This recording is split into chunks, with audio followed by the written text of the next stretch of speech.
All right. What's up, everybody? We're back at it again for another pressing buttons. With me is my co-host CJ. What's up? How you doing? Alrighty. So in the last, I couldn't do it with a straight face. I'm sorry. I mean, No, you see the two helmets behind me, so that tells you all you need to know. Like, listen. Look. I got my helmet right over there. Okay. it's like, all right, but nah, In the blaster. But no, it's it's been a minute. It's definitely been a minute since our last episode. Lots of stuff has gone down. We've had tournaments. There's been a couple of game shows that have taken place. Some gaming events. We went to a couple of cons. I did. Yeah, I did. It's up online. This me and Prime do the comic book corner, and I'm not going to detail it to you. You guys can listen to the comic book corner episode because I did give them the lowdown of what happened at the MK1 thing when we were doing interviews. So no need to go into that. But for those that aren't aware, MK1 is around the corner. Is coming out in a couple of weeks. Coming out on this guy's birthday. And for all intents and purposes, it definitely looks very interesting. We did an interview with Ed Boon, Yuri. I don't want to mess up his last name. Call him Spider-Man. Yeah, Spider-Man. And a lot of other characters. They did announcements and stuff.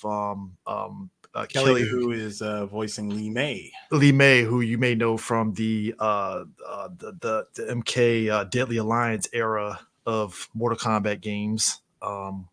And what's interesting that I'm digging about MK1 is that I think a lot of people aren't really paying attention to it because they're just more liking the Marvel vs. Capcom style gameplay with the assist characters and stuff, which is great. I think that's fine.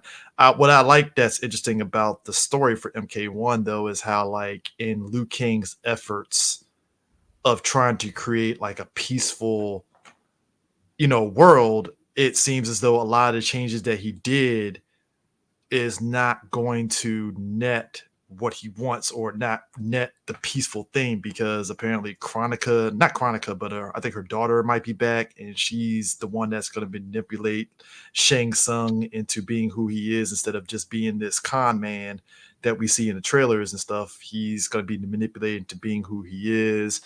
And then what's his face? The guy that worked with Chronica. The other. I know. Was it Garrus? Garrus. I know the one you're talking about. He's the other one that. He's the other one that remembers. Yeah, he's the one that remembers also what happened previously, and he's telling Liu Kang, "Hey, look, I get what you're doing, but you do realize this isn't going to go the way you're going." And I think that story aspect is interesting because also the bonus part, everybody's like, "Oh man, Scorpion and Sub-Zero, they're working together again." I'm like, yeah, but if people apparently they're brothers. Oh no. See, here's the thing. So Sub-Zero in this MK1 is OG Sub-Zero. Yeah, he's Bi-Han. Yeah, Bi-Han. Scorpion is his younger brother that took over for him, except he took up Pyro instead of the freezing thing. That's why they're brothers. Yeah, so that's why they're brothers now. So it's like, what if both brothers were still alive? Well, one of them is going to take up the Scorpion Pyro, not pyrokinesis, but pyro, sort of thing. And then his brother is Sub-Zero. Smoke is the other one that's the kind of the unofficial brother, so to speak. So come to think of it, then Hanzo Hasashi's out there somewhere. What if he's Noob? Well, part of me feels Hanzo might just have a life where he's with his family and that's it. He's fine. That's true.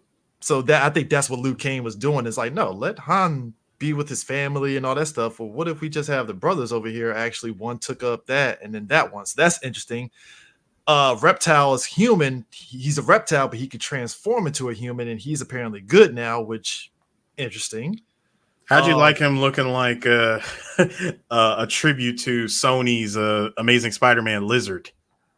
You know what? I like it. I like that they actually are doing the best of both worlds. Because remember the games, Reptile just turned into just a reptile person, kind of like Lizard Man. He was either one or the other. So I'm liking that they doing the dynamic of keeping the ninja motif from the OG game, but he could transform into the lizard when he needs to during battle at times, which I think is great.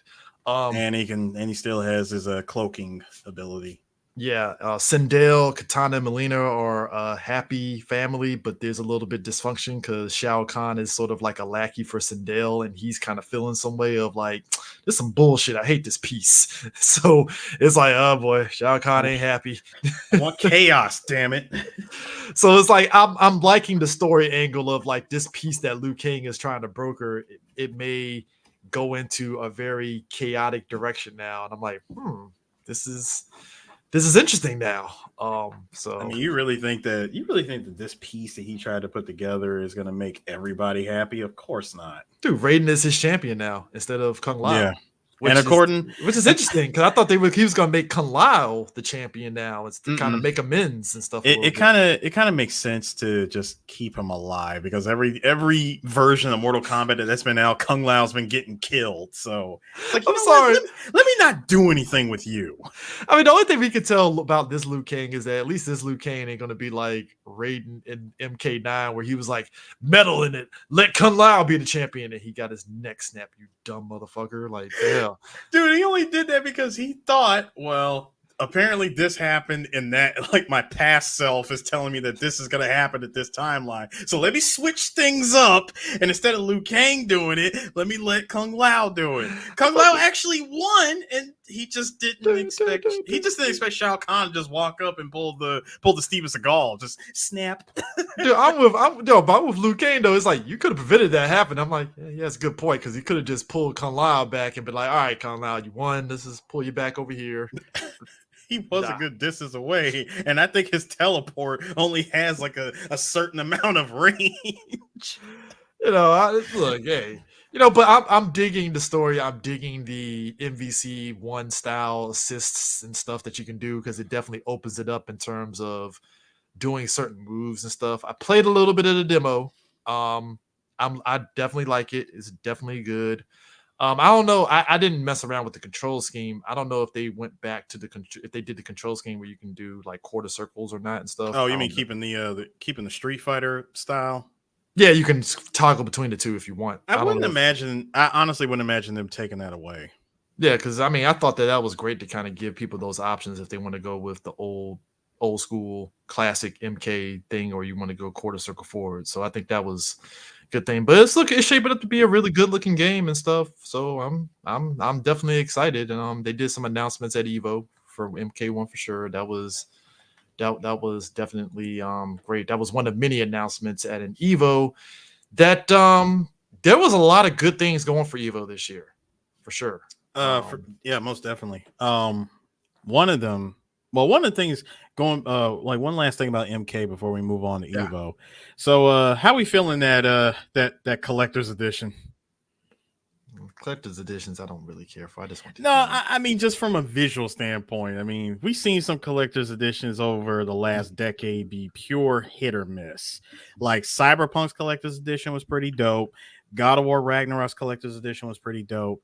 But then you get those duds like Marvel vs. Capcom Infinite and the freaking Easter egg size and Infinity Stones that you couldn't. It sounds novel, and I mean, the Infinite ones sound novel in theory, but it's just like you could have just. It was awful. You can go to Etsy and just buy an Infinity Gauntlet and get the same thing. I get it wasn't even inside of an Infinity Gauntlet. It was inside of a freaking case, like what the Tesseract was inside of.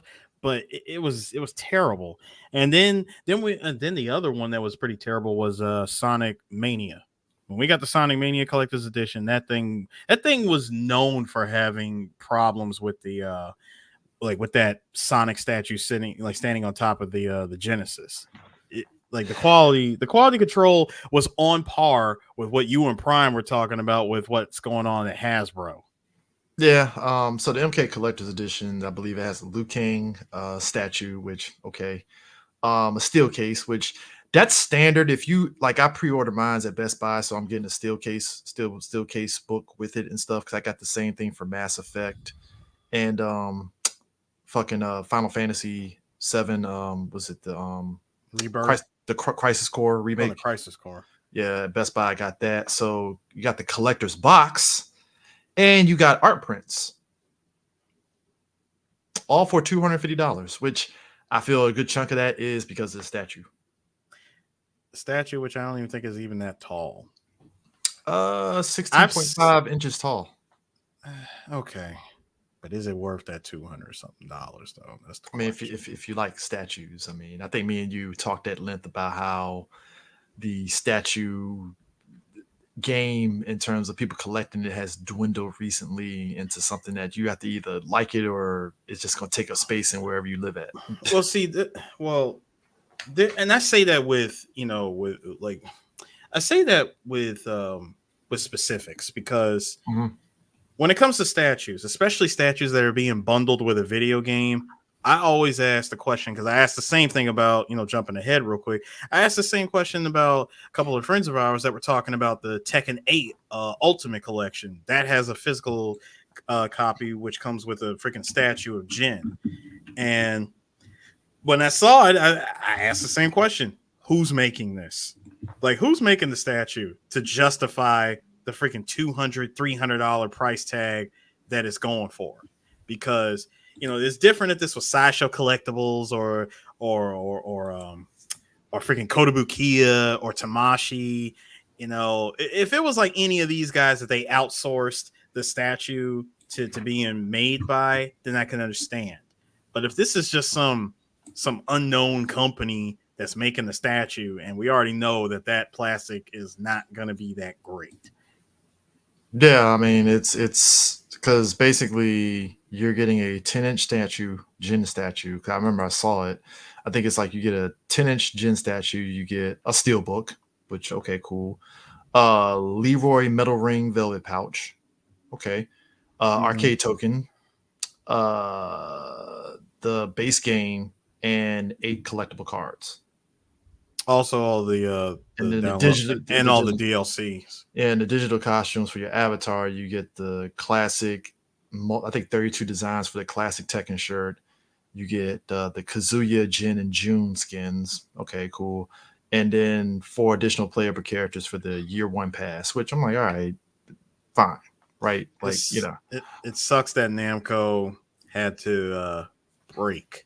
They finally broke and started doing character passes. But here's the thing: you're getting so many characters up front, so it's kind of like with Tekken, because even when they did that stuff with Tekken 7, I didn't feel ripped off on the base game because it was still a lot of goddamn characters. It was a lot of it was definitely a lot of characters, but it's that's 32 fighters on top of whatever they're going to add for the year 1 pass. That's a lot, right? But still, see, I'm thinking like 2 years ahead, where after the cycle of this game is over and done with, who's to say when Tag 3 comes out or Tekken 9 comes out that we're only getting maybe 16 characters or 20 characters at launch, and then after that it's going to be character pass on character pass on character but here's pass. the thing: when has Namco is pretty consistent at not doing that. I know, but see, the thing now, is, if it wasn't Harada, you'd be right.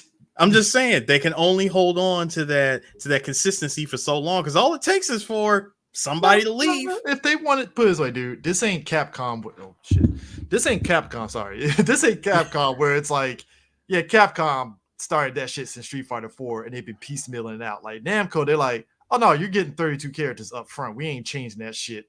Period. And I think that consistency is the only reason why they can do these character passes, because it gives people value up front of like, okay, cool, I'll do your character pass. Because the thing of it is, it's weird.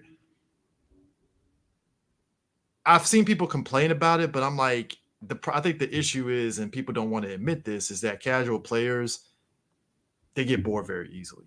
They do. It is what the fuck it is. And it's the thing of, even if you gave, let's say you gave people 50 characters up front, at some point they're gonna be like, I'm over it, and they're gonna move on. And now Namco's like, okay, well, what can we do to get people back into it outside of that? So when you do these character passes, it's like, oh, now you reinvigorated people in there. Like I remember when they did that Geese Hour reveal, motherfuckers jumped on that fucking shit immediately. Well, it was Geese. No, first it was the Akuma reveal. I thought Akuma came up front. No. I'm talking about up front, like when they were like, everybody already knew Tekken 7 was a thing, but nobody saw it coming that Akuma was gonna be that character. What, in the base game? Yeah, in the base game, Oh, like see, I ain't talking about that. Like the base game is the base. I'm just, I mean, I'm taking the arcade off the table. I'm just talking like the home console market and stuff. So like we got Akuma and all that stuff. That was great. It was just when they did the Geese Howl reveal for the next one was that old boy from Final Fantasy 15. yeah, it was And Noctis. Negan was in one, right? Negan, no, Negan was in. He was in the first wave Yeah, so it was Geese, of guest Final Fantasy characters. 15, So Negan, Noctis, Negan, Geese, and then 2 was and the uh season 2 was like, if I'm mistaken, it was Lay. yeah, Lay. Who was it? Like who else? Like who else came? I remember Lay being there because Lay was Julia. Julia Chang. Like it was Lay, Julia, Fakaram, and Mhm. then we got, I think it was Ganryu. Yeah. Like Ganryu, freaking what's her name? Kunimitsu. Well, no, And Kunimitsu was season 3. sorry, okay. And what's her face? The girl from Poland. Yeah, the martial arts character. Yeah. God, her name escapes me. I never used her, so I'm sorry. I am so sorry I never used her. But we ended up, she ended up being thrown in, and she had like probably one of the coolest stages because, the music to her stage was a throwback to classic Tekken 2 music.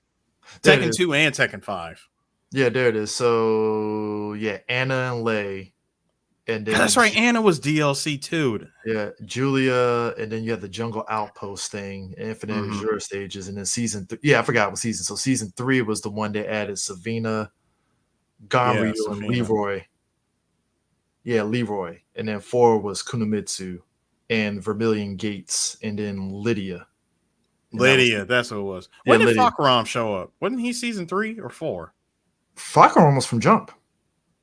No, he wasn't. Yeah, he was. Fakaram was Jump. From Jump. Dead serious. That was yeah, dead serious. No way. I am not Mandela affecting this. Oh no. Season 2. That's what I thought. Season 2. Because he had like a whole trailer and everything. Remember when he dropped down and he was like 2 feet taller than freaking Craig? Yeah, season 2. Yeah, season 2. My bad. Yeah, because season 2 was Craig and Fakaram and Armor King. Yeah. Yeah. So God, that's who. See, all these baseline characters becoming DLC is what kind of bugs me about these character passes for Tekken. Yeah, because I think they just want to butch up the newer characters and stuff, and then just kind of like, well, if we choose to put those other characters in, cool and stuff. Because I think that's probably why, like, even when Tekken Tag 2 came out, all those characters that they added were like free updates. They were free, and they were timed. It was under a freaking internal clock inside the game that unlocked. Yeah, so I'm not too worried on Bandai Namco doing that and stuff. So it's like I'm 50-50. Like I can understand people feeling some way, but like their consistency on what they give you up front, because the big reveal, like for Tekken 8, that's actually a good thing, was like the whole thing of them kind of taking the page from Street Fighter 6, where you have this big area where you can use your avatar, open world kind of thing, even except they don't have an open world story. So, which is a good thing. I'm fine with that. But they're doing kind of an open game lobby thing where you can play some of the older Tekken games, and then you can also do a lobby with other people, which I think is great. I think that was great. Their avatars is definitely not on par with Street Fighter 6, but that's fine because it's something that's different. Yeah. I mean, besides, you're going to be more concerned with the net code, the matchups. I want the spectator mode to be a lot better than what it is in Tekken 7. Lobbies, I'm really hoping that they definitely improved on compared to 7. Yeah. There's a lot more things I'm more concerned with other than, my avatar. I really could care less. Yeah. Azucena got announced and stuff. She's like she's from Peru. I guess her big thing is like the coffee, because coffee is from Peru and all that stuff. But the big gimmick with her character is kind of like what was that thing that you could do in S Groove in CVS2? The dodge, the KOF dodge mechanic. That's basically what she does and stuff. Now I don't know if there's a downside to doing it, because it seems like it's very specific with some of the dodge mechanics that she does. I don't think it's necessarily specific to her. I think this is like a new way of like implementing the quick slowdowns, because like everybody's got that dodge mechanic now. not necessarily like hers, because remember Paul has Jen had like a dodge or a parry. Paul has a dodge or parry. But hers look like it's very like sway dodging stuff. Yeah, In a way I think with that's hers is like if you like just frame it. okay, because hers definitely looks like it's to that character in a certain way, kind of vibe, which is great. Raven is back, so we don't get Master Raven, which I mean, it's the We same. don't know yet. I mean, it's the same goddamn character. I'm gonna say we don't know yet. Who knows? They could switch them up. Hell, dude, Master Raven played just like Raven. I know, Chris, but I'm saying you don't know, because they could take that character apart and just completely switch up how Master Raven plays. Look at Jin. Jin used to be a combination of both Kazuya and June. Here comes Tekken 4. He plays nothing like he did in Tekken 3. Yeah, but and I know that was story reasons. Yeah, that's what I'm saying. Story reasons. It's story reasons, but still. I mean, but then again, look what they did with Armor King. When they gave us, that was also DLC. When they gave us Armor King, and I often I wonder why was Armor King in this game? Like, they literally gave Armor King's best moves to King in the beginning of Tekken 7. Because I mean, it's just Master Raven and Raven just give off fucking Eddie and fucking Christy, and I'm yeah. It's the same goddamn character, except Eddie just has a little bit more reach with this stuff, and that's about it. So, But I think if they were to try to switch up Master Raven to where, like I said, they would have to completely overhaul, kind of like what they did with Bruce. They've given us Bruce like 3 times. They gave us Bruce in the form of Brian, Josie, and Fakram. But the thing of it is, like, Brian is never coming back. Because he's not, because on one hand, Brian plays differently than Fakram, who plays differently than What's-Her-Face. And they all are. So it's like when you put Bruce in there, it's like, well, Bruce is pretty much old girl, essentially. No, see, Bruce was the OG. It's just when Brian came into the game back in Tekken 3, Bruce wasn't there, and he had. It didn't really diminish him though in the grand scheme. It didn't diminish him yet. See, then when Josie, after Tag 2, Josie shows up. Like, hell, the last mainline Tekken game that that Bruce was in was 6. And once Josie showed up in 7, I'm like, oh shit. Well, she's got this move. She's got this move. I'm not counting tags. I'm not counting tag games. But I'm like, damn, she's got that move. She's got this move. She's got this move. I'm like, bro, I'm like, 2 more moves. She's gonna have all of his best stuff. And I noticed that they weren't there. And I'm thinking, oh, are we gonna get 2 kickboxers? And then we end up getting a third another kickboxer in the form of Fakram. I think it's also the fact of the storyline for Bruce was like he was there for that war and was like, well, I'm done. And I'm like, well, I guess they're done with Bruce now. He's fucking finished. But it was such a cliffhanger. Like, there was nothing. Because they didn't know what to do with Bruce, to be honest. If we're gonna be real, storyline wise, Bruce is the one that they really didn't know what the fuck to do with his character. Like, at least every other character had something that's like, okay, I get why this character is here. Bruce is like, what's he there for? He kickboxes. I guess he's on fucking Kazuya's side because reasons, but the fuck, when is he ever involved in Mishima business? It didn't make any goddamn sense. Unless you count that movie. That don't even fucking count. Like, it's just. So a man he got pieced out by Jack too. Fell into the water and was never seen again for the rest of that movie. I think it was funny too because Ono popped up at Evo and teased about Tekken Cross Street Fighter, and they did that. Harada was like, we ain't doing that shit. That man looked at him and said, "Get out, get out, out of here, the fuck out of here. We ain't doing this shit." I'm like, Ono, are you drunk? When Ono is always drunk, sir. Come on now. Not really. I've actually met the guy. I met the guy. He's always. I'm just joking. I know he ain't drunk. I was gonna say I met the guy. He's usually just happy, especially when he breaks out his little Blanca figure, and then that's when I'm like, oh, he's having a good day.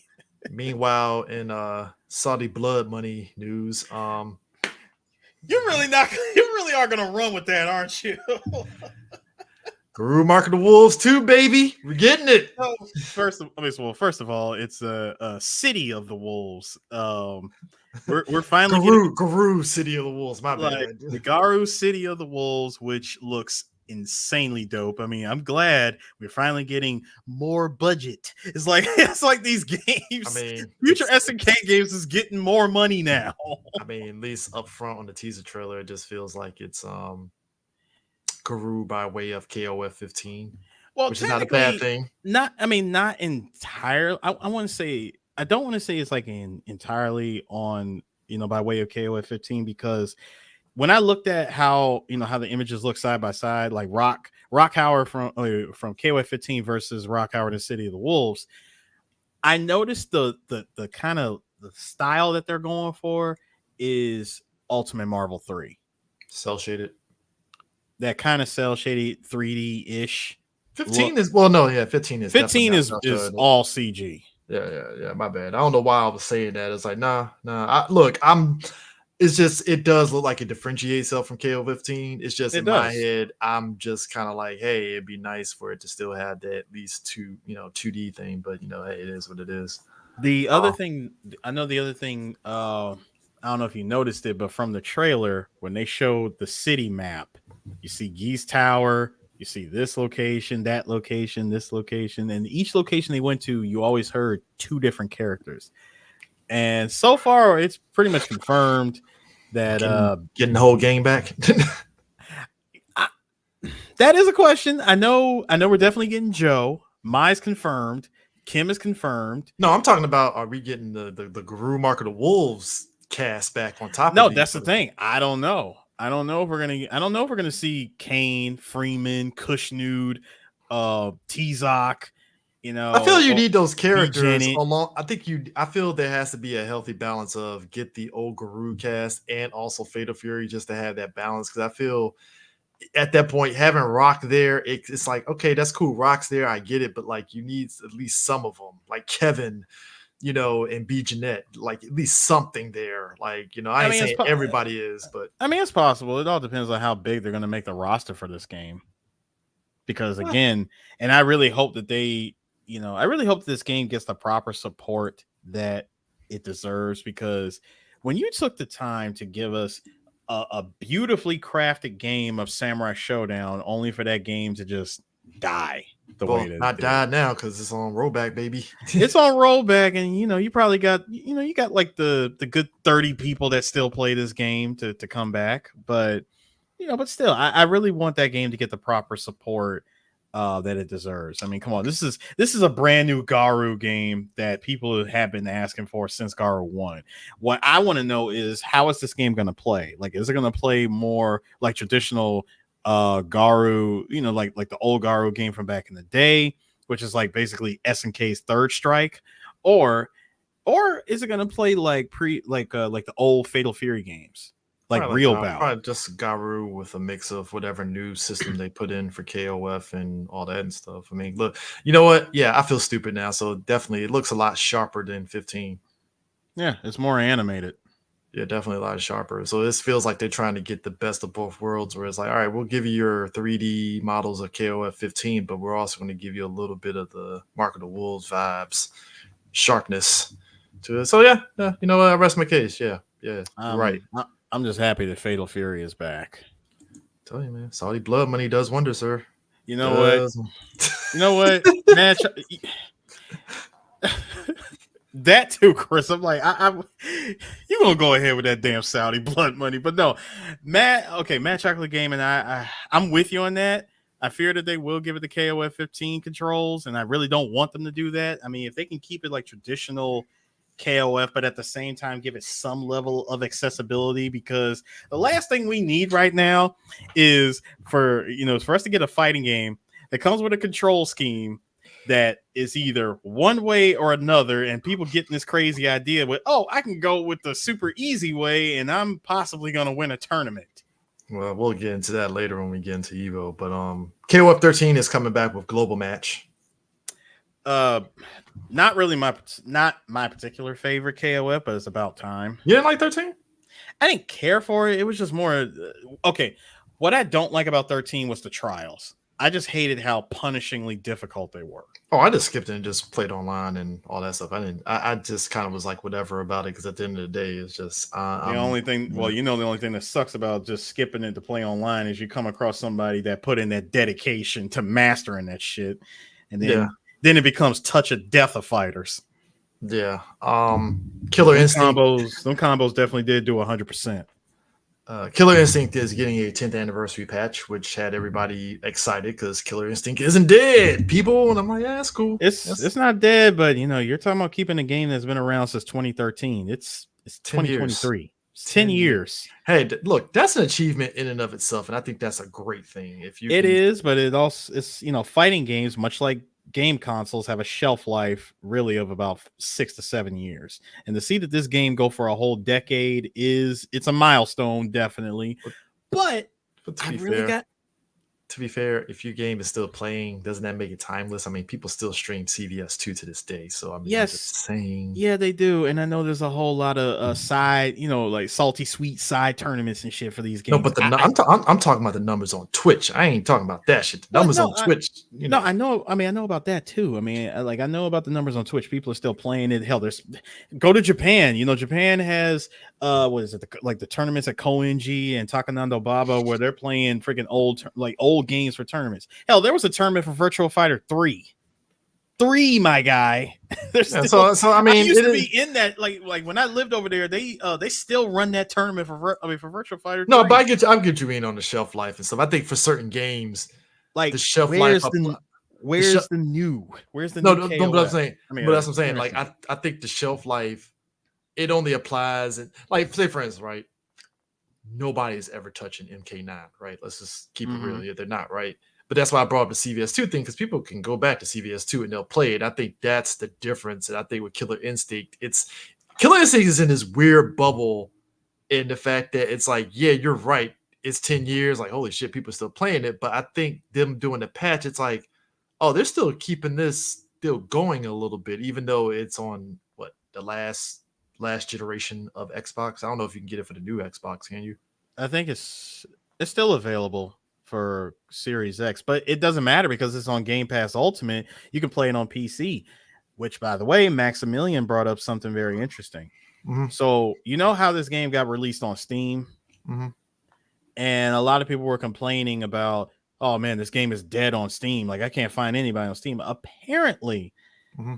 because of the Microsoft Store and Xbox, they have that infrastructure where if you get it from Microsoft Store or Xbox Game Pass, both sides, both Xbox people and Windows Store people can play. That's their crossplay. Okay. And everybody that's on Steam, you're asked out. Yeah, but it's And crazy because I know it's it's that's the crazy. thing that's still keeping people playing Street Fighter 5 still because you get that crossplay between Yeah, PS5 and PC folks still, and yeah. stuff, and it's So it's keeping it active. So yeah, you're right. It's so even though it's crossplay, even though Killer Instinct has crossplay, it's with conditions. It's crossplay between Xbox and Microsoft Store folks. yeah, for the Weeb crowd, Under Night in the Birth 2 got announced. I'm actually pretty hyped for that. New characters, rollback netcode as standard, and a lot of features and stuff. There when I'm here and probably more details like probably like November, December, they probably get more details and stuff. But everybody was pretty excited. Riot's game Project L has a new character. Um, was it for Project L? I think it was a Yasuo got announced and stuff. So I'm kind of interested about Project. Game looks good, man. It actually looks good. Yeah, I'm kind of curious on like where Project L is gonna land at for the fighting game community in terms of being at Evo and it being a mainstay. Because I mean, obviously, with what Street Fighter 6 is doing to get casuals in, which that in and of itself is a different discussion that we'll definitely get into regarding the tournament and stuff. It's kind of making people wonder if what Street Fighter 6 did with classic and modern, should that be the standard for every other fighting game? Which, yeah, I can see that being a thing. I just think there's a level of you have to have a different there has to be a balance there, and I think Street Fighter 6 did a good job with the balance and stuff. Speaking of dead games, I think apparently the new patch, I've read up the patch notes for Fighter Z. Um, Look, the fighting game community is very weird because they'll over exaggerate certain things. It's like, oh my god, it's the worst thing ever. And Fighter Z had a new patch out, and half the people are like, oh my god, this game is dead, and the other half are like, I don't understand the big deal that you guys are complaining about here. Like, I what are mean, you? first of all, Fighters announced his world tour for 2023 into 2024. That's what I'm saying. I'm like, it's Yeah, just like so weird. how's it dead? So here's the patch notes here. All right, so Z assist C types, the cooldown time is reduced. Key change, gauge gain, change for hit, fuse, Zamasu, Jinaba, Super Saiyan 4 Gogeta, Vegito, Blue Gogeta, and Android 21. Goku's Dragon Flash Fist has invincibility added in the middle. Kamehameha and Z Assist A untechable time increased. Vegeta consecutive energy blast can be used after a super dash. Damage scaling is adjusted, and Interceptor Kick now has a medium version, which I didn't know. I always thought it had a medium version, but now I know it. It did Now not. that's interesting. Piccolo light attack follow-up movement has increased, and his jumping strong attack is untechable, and his Z assist B startup is reduced. So Goting's light attack 2 timing adjustment. Miss Barrage can have a dash after. Interesting. Solar Flare for Krillin has increased invincibility. Which he needed it. Oh, yes, he needed it. Kamehameha has increased untechable time. After image can change projectiles with button held. That's a big time game change. Oh, yes, it is. Let's see. Trying to think. Looking at some of the bigger ones. Majin Buu, Fat Buu. His sweeping breath has reduced recovery, and I Hate You adds invincibility. Good. Yamcha, his medium and heavy attacks have added invincibility. That's gonna be interesting because Yamcha was listen, season 1, Yamcha was a problem. Yeah, I mean, because even for the assist, if you use them as an assist, he was a fucking problem. But by himself, he was ridiculous. And then over time, when they patched it, he was just good for as an assist character. And if you were really good, you could still use him, but his use kind of diminished. But now it's like, oh shit, maybe I can bring him back. His Z assist A and B has increased untechable time. Let's see. Super Saiyan Blue Vegeta, his Big Bang attack has increased damage. Okay. Why not? Yeah, fuck it. Why not? You know? Goku, base Goku, his Kaioken has increased attack speed. Let's see. GT Goku, special attack adds reflect projectile ability. Heavy attack can be canceled into a jump. Oh. That's just, you want to talk about a combo extension. Ultra Instinct Goku. Kamehameha can have super dash after hitting opponent. So we're just going to make Ultra Instinct even more broken than what it already... Okay. Master Roshi. Increase attack speed on Wise Warrior. Okay. Okay. All right. Super Baby. Revenge Final Flash has increased untechable time, and his light and medium attacks have increased attack speed. And Lab Coat Android 21 has Savory Slicer added Key Blast attribute and is Connoisseur. Oh, reduced damage on Connoisseur Cut. Okay. So, I maybe I'm missing something. I guess maybe some of the stuff that's like, untechable and stuff does matter for a lot of folks, but they announced another world tour. I'm like, what are we talking about? This game is dead. Like the fuck, I guess maybe because everybody's all excited for the new fucking Budokai Tenkaichi game, which y'all have fun with that party. Y'all have fun with that party game. I get it. I understand it, but not for me. I'm sorry, dog. It's not 2007 anymore. Pass. DBZ Kakarot. Side note, I need to get back into it. I like. Yeah, didn't they add more DLC? Oh yeah, last one I played was the God Battle of the not Gods. the Battle of the Gods DLC, which is great because that adds like Vegeta and Goku broken. But after that, they had the Trunks one where you played the future Trunks stuff all the way up Ah, through. yeah. Yeah, where you fight Dodoria and kill them and stuff. Which I always thought that was an interesting thing when Super came out, where it's like, because a lot of us asked, like, all right, he defeated Android, so what happened to Dodoria? And oh, okay, Super finally answered that question. Yeah, he had a tough time against Dodoria? Huh.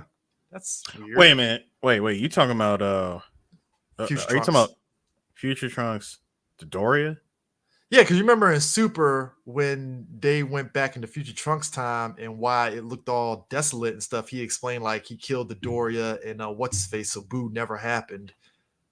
Oh, okay. And then that's Oh, when you wait a get go minute. You mean wait. Not not Dodoria because that's Frieza. not Dodoria. You're talking about Deborah. Deborah, my bad. Deborah, Yeah, the and Demon stuff. And King. yeah, Demon King, he killed Deborah and what's his face, and we didn't get no Boo in that world, and then Goku Black happened and went to shit and stuff. So they had a DLC for that. And then now they have I think they did one for I think Frieza. I think. I'm gonna say, didn't they do one for Resurrection F? I think so. And then now they have the 23rd Tenkaichi Budokai tournament, which I think is pretty good to kind of go back into, kind of get people like, hey, you get to fight giant fucking Piccolo and stuff, which I think Yeah, is, and you get to have Chi. You get to have Chi Chi as a fighter.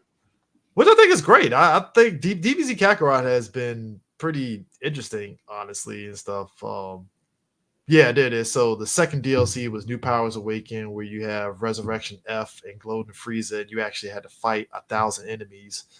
Mm. And then it was Trunks Warrior of Hope, and then boom, now we got Bardock. You had the Bardock, and then now you have the 23rd one. So they put a lot of effort into Kakarot. I think that's definitely a game that's fun and worth your while and stuff. It definitely brought something different than the previous Budokai games where it just felt like, oh, we're just playing through these sagas again and stuff, And Right.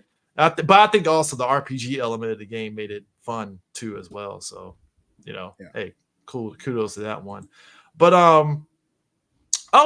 Johnny announced for Guilty Gear. Saw that one coming. Everybody's been asking for Johnny. I'm still waiting for Jam.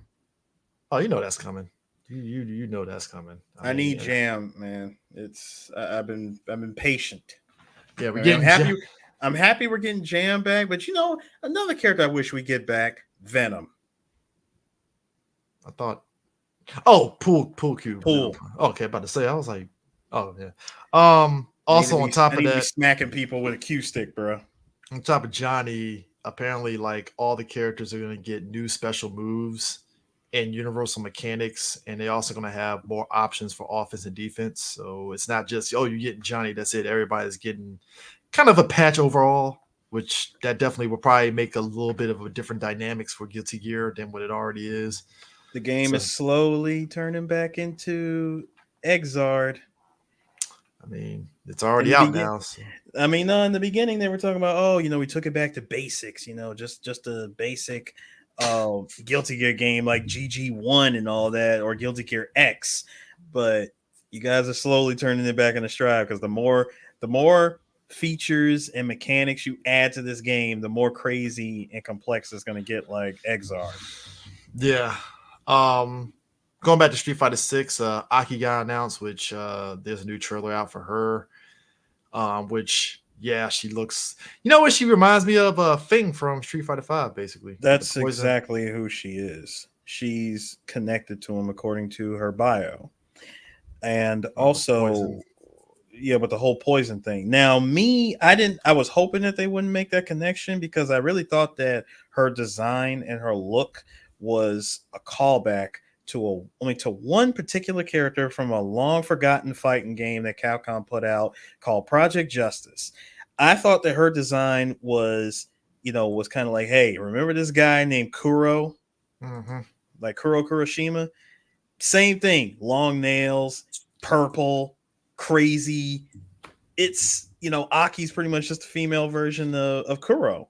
That's them jerking you guys off in excitement for it, but I really thought, oh my gosh, somebody actually remembers that game, and they want the world to remember.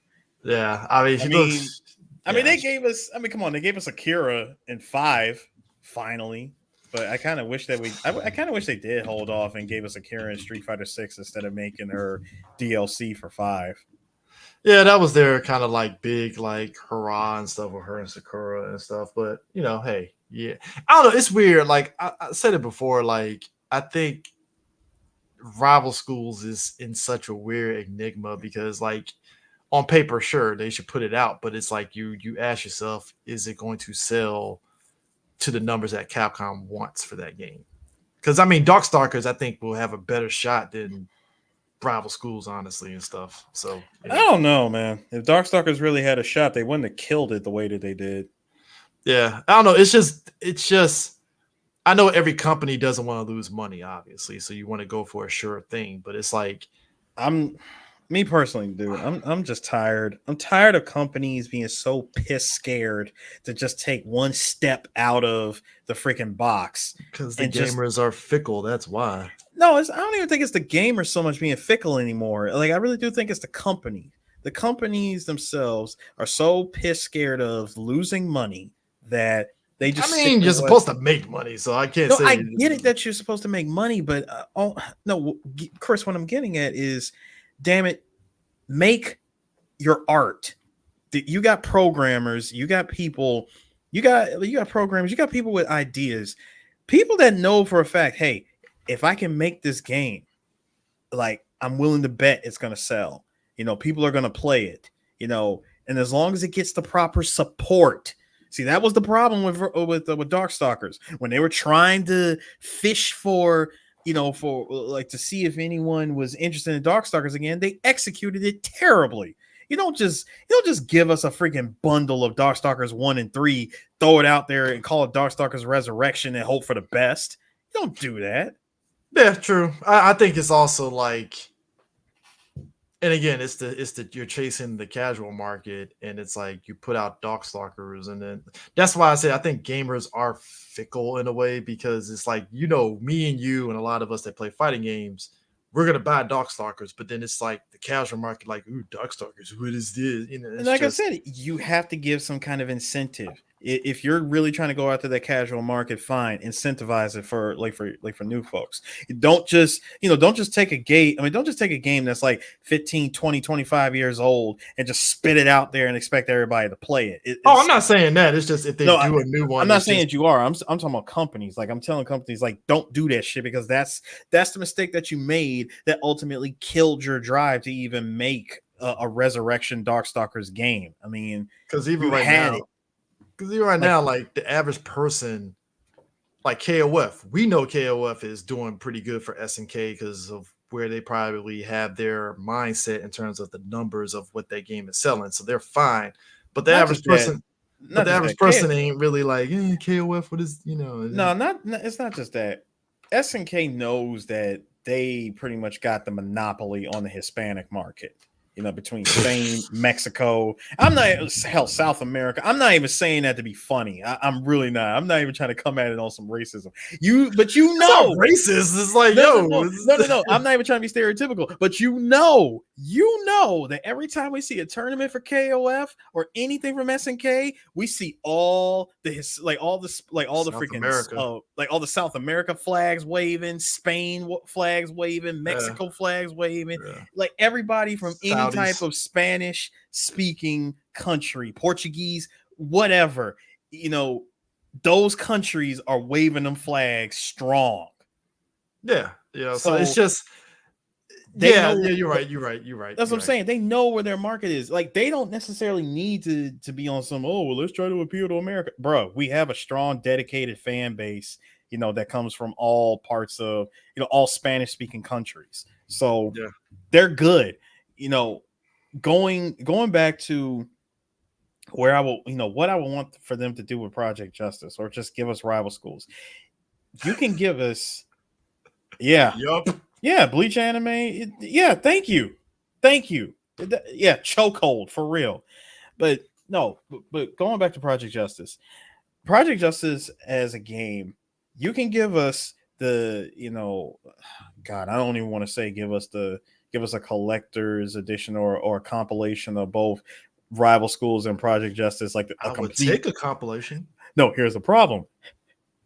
I don't want it because like, in order for you to give us a proper version of both of those games, it would be a logistical nightmare to go in there, translate, and I'm talking about translate everything. Give us all the freaking mini games, the bonuses. Like, I want the Japanese version. The Japanese version was just chock full of extras that when we got the American version, it was just base game and like maybe one or two extras. But the Japanese version gave us like, hell, you could create your own fighter in the Japanese version. Same thing with like both the original Rival Schools and Project Justice gave us that. Hell, there was a freaking RPG element that kind of went on that dating sim vibe where, characters would talk to each other and you had to like make choices or respond through a series of choices. Like, it was like really really in depth gameplay, Yeah. and that just went beyond just fighting. Just the 1v1, 2v2. It went beyond that. Like, it was an experience. Like, it was a universe in one game. Yeah. And with all these characters that are very memorable to the fans. I mean, to me, the artwork alone for that game was something that I feel shouldn't just be lost to the sands of time. That's why I Yeah. really hope that somebody at Capcom who took over after Ono, I think it's Itsuno. Mhm. Itsuno is someone who does want to bring back Rival Schools and Project Justice, but he's just trying to. I know he's having difficulty figuring out how he Which can I do mean, it. which that is kind of, it's like, how do you do it? Because you don't want to like fuck up like people's feelings on the game by doing something crazy drastic, Yeah, because you but don't if want you to go, can you get don't want the to go, you don't want to go crazy off reservation. I think that's what I'm looking you for. don't, but I mean, hell, even if you were to take that game and give it a new system, give it new mechanics to where it's familiar to the old games, but yet something completely like entirely new. Yeah. Because think about it, the team ups and the 3-person team up attacks from Project Justice, shit was crazy. Yeah. Like, I missed that stuff. Yeah. Um, Speaking But of Street, anyway, that was that was my plea to bring back Project Justice. so besides the TMNT skins for the story modes and stuff that you can get in Street, $25 for that. yeah, unless you got the in fight money, but you can, if you already got it, then you can just get it straight up and stuff. But still, You like, had to have been playing a shitload to try to get everything. which I mean, it's kind of like how it was with Street Fighter Five. If you played through all that stuff and built your money up, yeah, sure. But it's, look, you have to be, first off, you're an idiot if you actually pay real money to get them damn skins. I ain't that pressed for TMNT to get that shit. I'm sorry. Like, I love I Turtles, but no, I no. thought that was, first of all, when they did that announcement at Evo for Ninja Turtles. I'm like, first we just heard the live band just doing the theme song, and I'm like, oh no, y'all doing a collab of some kind? Because I knew it was gonna be a collab for Street Fighter Six. Because I know for damn sure it wasn't gonna be, oh, coming to Shredder's Revenge. We added Street Fighter characters. I'm like, wait, what? I mean, that would have been dope. That would have been dope if they did that. But instead, you just gave us skins for our avatars, and yeah, I'm good.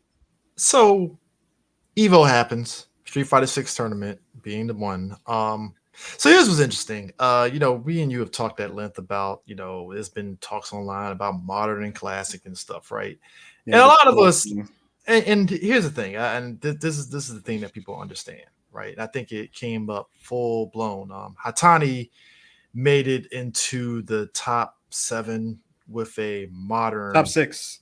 top six with modern Chun Li. And when he went up against Punk, I knew he was going to lose against Punk, mainly because like it really showed the, even if you're like pro, modern controls has a down point to it. Because here's the thing: number one, with modern controls, you don't have 100% freedom in terms of your move set. Everything is you're very limited. Oh yeah, So you're definitely limited. And on top of that, you burn out on meter faster you're doing on 15 modern.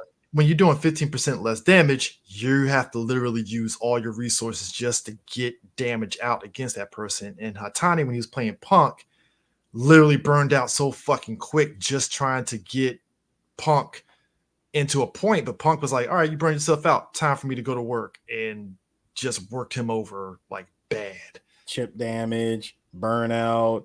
I mean, there was nothing you could do. You couldn't parry. All you could do was either block or take the hit. And then Tokido worked his ass over, and I was like, yeah, it's done. Yeah. It's fucking done. And I so mean, look, I think that buried biggest, I think look, it buried the respect. conversation on modern, but I mean, like you said, respect. No, seriously, respect to you, little homie. I can respect it. You got as far as you did on modern controls with a modern Chung Li. You know, good thing that she's like upper mid tier, so you were able to work some magic. You definitely pulled a freaking hat trick with her getting as far as you did. But everybody else, hell, everybody else that was in the tournament, whether they played on modern or classic, we saw quite a few upsets. Jay Wong got washed. Daigo got washed. Jay Wong has been all over the place on games lately that I'm not surprised that fucking happened. Mike Ross got out of his pools and then he lost. Yep. Which that was like grand opening, grand closing in a way. I mean, I kind of expected that. I was like, Mike, listen, I love, like, brother, I love you like a play cousin, but your come up story will forever be in Street Fighter 4 with Honda, where you came in 4th place. Knuckle Dew almost came close to getting into the Sunday, but he lost. Yep. Same with Fudo. And Fudo was bouncing between, I think, was it Dalsim and DJ throughout the tournament and stuff. So there were, I will say this to the credit of this year, there was a lot of character variety for sure. You know, There was. even in the pools and stuff. Because the top 8 was Ken, Blanca, Luke, Cammy, Chun, and JP. Mm-hmm. So that's 7 characters right there, which ain't bad. You know, it's like two Kens, 2 JPs, and a Chun. And the one that made it, and what was it? We got, and this time around, instead of top 8 this year, it was top 6 because, you know, something that a lot of people was asking the question of why was there, why was there only top 6 instead of top 8? Well, if you guys remember last year at Evo didn't end. If you were on the East Coast, Evo was not over until like damn near 3 a.m. Yeah. So and it was also because they went, I think, over an hour. They were like an hour over. They went like an hour over. And something that you guys got to understand is when it comes to conventions, whether convention centers, like spots like the freaking like the Bay, not Bayfront, like the Mandalay Bay and spots like that. Them convention centers, they don't mess around. They give you a time slot. And you have until the end of that time slot to do whatever you need to do and get out, because otherwise they start penalizing you. And Evo got hit for at least 100 stacks last year. Yeah, so that makes perfect. That was like sense. 10. What was it, like 10,000 an hour? No, sorry, 10,000. Not 10,000 an hour. I was gonna say, because they went over an hour, so that was like what? Like what? Like still 6 figures. like a rack a minute. That's still it's still 6 figures and stuff. They went over and they said no more. We're definitely not doing that for this time around. Basically, this. Yeah, I agree. Jay Wong is definitely. I'm happy to be here, uncle, at this point, especially with him being a family man. He don't got nothing to prove at this point. It's like, Jay Wong, He respect. doesn't. Boom. It's like, all right, cool. But them going over, they had to like cut back, and they knew that there was gonna be a buttload of people that was gonna enter for Street Fighter 6 this time. So they said, screw it. Instead of top 8, we're gonna do top 6. And amazingly, they didn't go off of Japan rules, which is single elimination. They still had enough time to do double eliminations. I mean, the matches went by pretty goddamn quick, so it's and like, they did. They definitely went by quick. But, going like for Street Fighter 6 top 6, it is like coming in 6 is Haitani, Number 5 is Kakeru, like Kakaru. Number 4, Tokido. 3, Punk. 2, Menard. And number 1, Angry with Birds, the Ken. biggest upset. This guy, oh my God, give this man his flowers. I His can't even say it ovation. was an upset. It's just he was playing very solid. No, It's no, no. just And he was. I'm just saying. Give that man his flowers. Give him all of his freaking props. Dude was fighting with his kin. Our boy Angry Bird. yeah. I mean, that dude literally like he's been like doing it, and like This Ken man ain't no was slouch fighting as a with character. this man was fighting with the spirit of the Middle East. He All right, had because this all of the Middle East. He had the spirit of the Rubal Hali. all right, because this is the guy that in Street Fighter was it in Street Fighter 5. Who the fuck was he using in 5? I'm What, trying to Angry remember. Bird? Yeah. I'm trying to remember who he was using in 5. Rashid. He used Right. Rashid. He used Rashid in Street Fighter 5. And he used a little bit of Ken too, but he was mainly Rashid. So the fact that he could go back and use Ken religiously in this game, it worked out for him. He switched it up with Ken. Just because, let's be real, Ken is top tier as hell in this game. Oh, in the right hands. I mean, In the right hands. I mean, like I'm not saying like any geek off the street can wreck house with Ken. I mean, you're right. In the right hands, he's a monster. But still, it still doesn't change the fact that Ken is top tier in this game.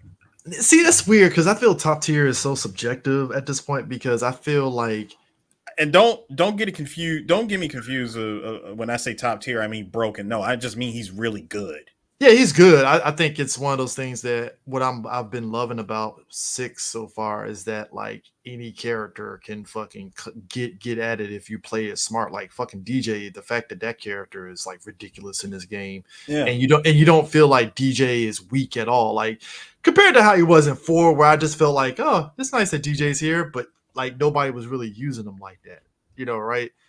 So it's like in this game, it's like, oh, DJ actually got a lot of fucking got a lot of stuff going for him that he's very viable.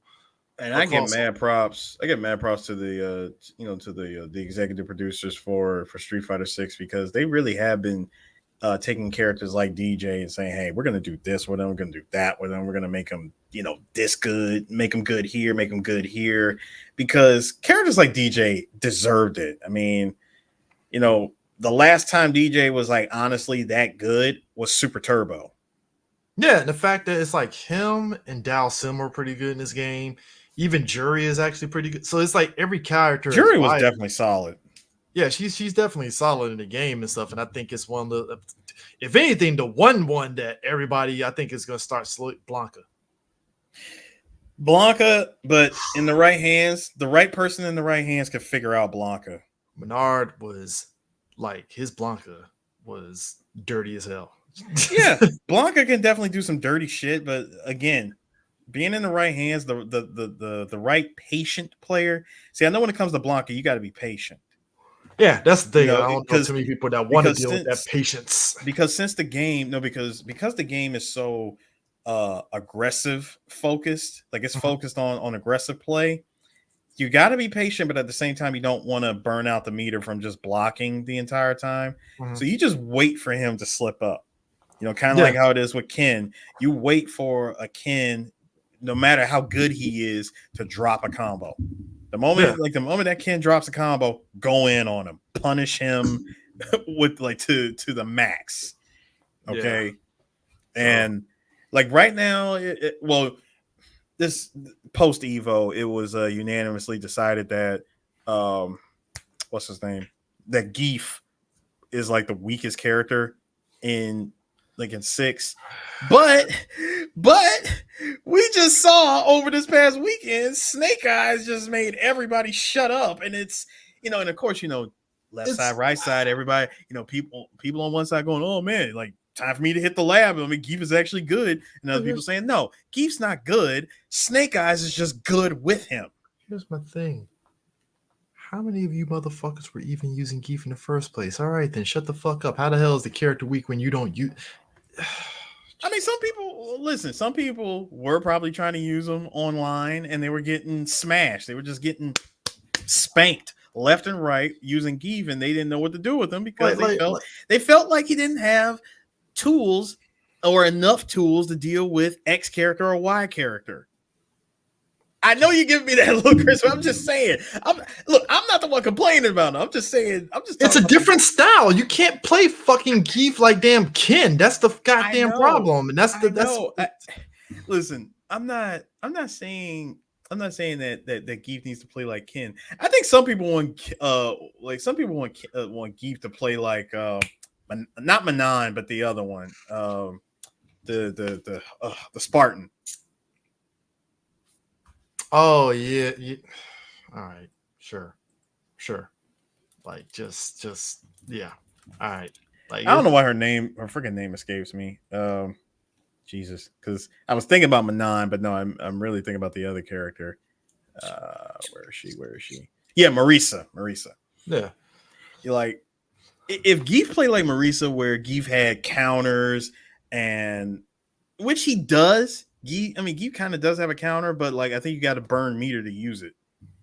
No, okay. Yeah, this is or something like that. So past that and stuff, like I said, everything went well. Guilty Gear, Leffen won out on that and stuff. It was Leffen, was it Like Daru, Umisho, NB in HMR came in number 2. Yeah, was it Daru came in 3rd. Umisho, using Soul Bad Guy, pretty dope. Tiamara using Kai, Varix using Nagoriyuki. Zato won, which I love that fucking character in that game. Sechi using him, and Zondo using Rama Lethal. So, but Happy Chaos. That was Varix. Nah, Rama Lethal. That's what you use. So no, I'm talking about the player. Player name was Varix, who came in at number 6. 5th actually.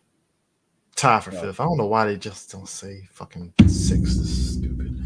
Yeah, I see the 5 and 5. I thought that's kind of silly. Stupid. Just it's yeah. But Guilty Gear is another game where there's a lot of character variety. You don't really see like a lot of like crazy shit going on in terms of like, oh, it's just this particular character. Because I mean, even back in the day, it felt like there was a lot of character variety. You might get a lot of people that might use Potemkin if they were really good at it, because that character, for whatever reason, still pumps out like a shit ton of damage, which in and of itself has always been the weird thing. But I mean, I guess that's the high risk, high reward of Potemkin and stuff.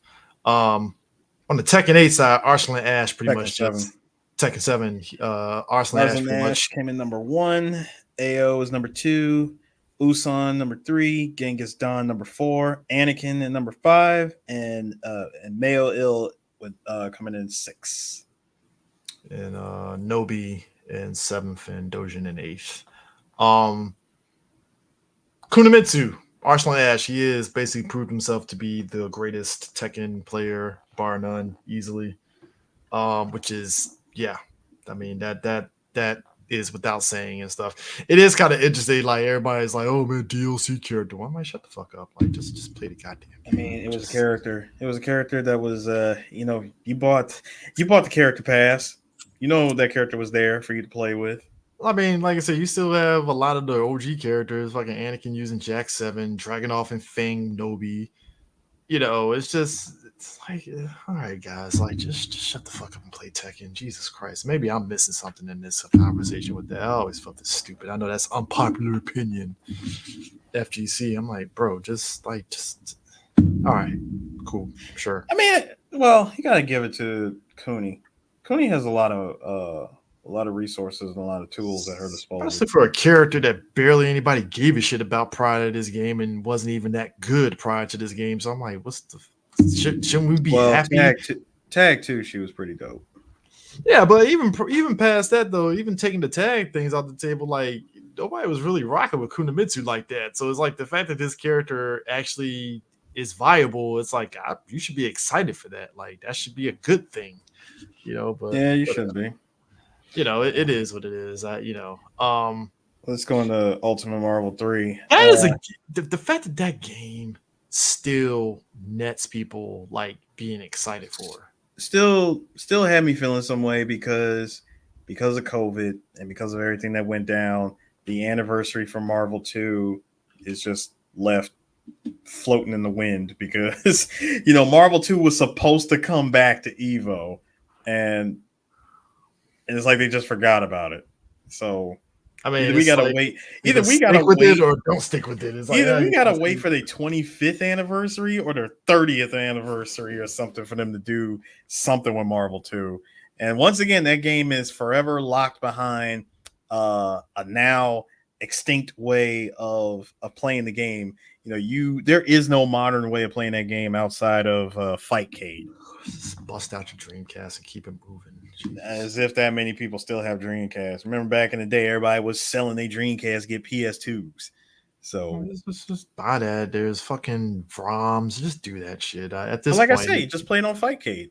I mean, you can play it on yeah, Fightcade, but there's a lot more people out there playing on consoles and PC. I mean, well, PC Fightcade, but some people just want simple. If they can log into Steam, play Marvel vs. Capcom 2, that game is definitely going to get purchased.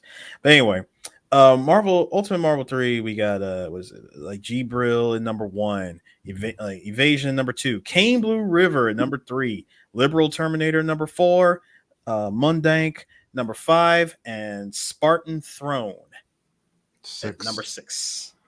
Yeah, I mean that's Kane Blue River. That team is still fucking ridiculous. Team Big Body.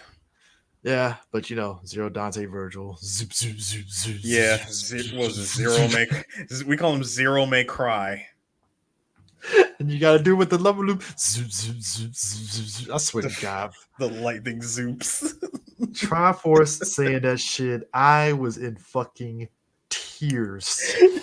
I remember. Got to go into with the mix up. Zoop, zoop, zoop, zoop, zoop, zoop, zoop. Because he kept calling it. The fucking sound that he keeps making. I'm like, God damn it, dude. Because he ain't lying, because that sound the same. Shout out to Base Monster, man.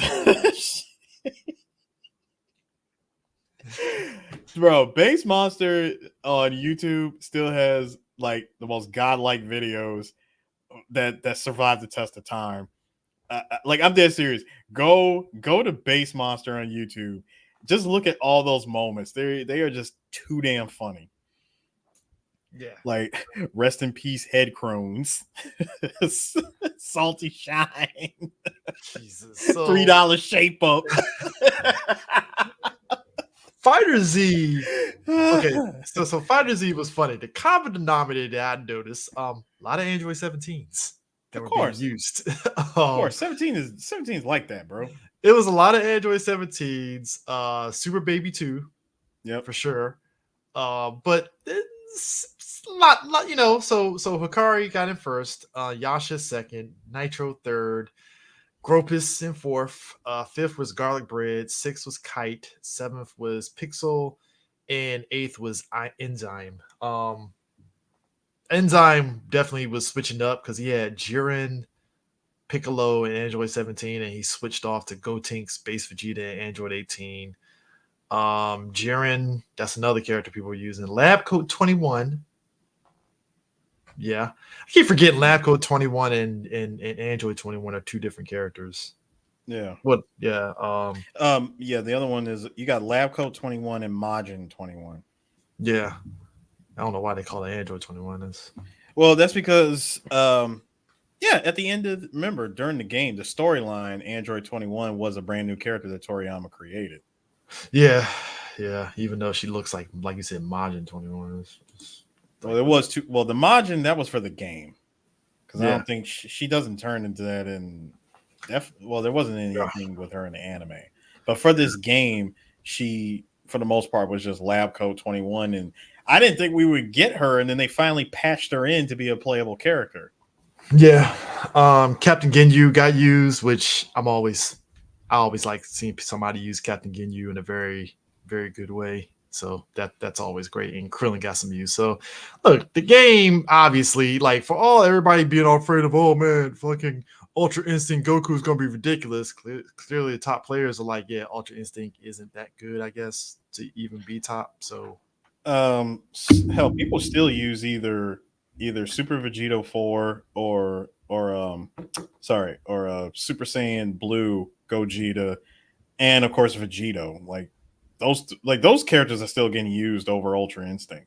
but even looking at the tops and stuff, I'm seeing more Gogeta blue than say four Gogeta, which I'm like, so blue Gogeta must be better than four Oh Gogeta. yeah, a lot. Clearly. So I mean, it is.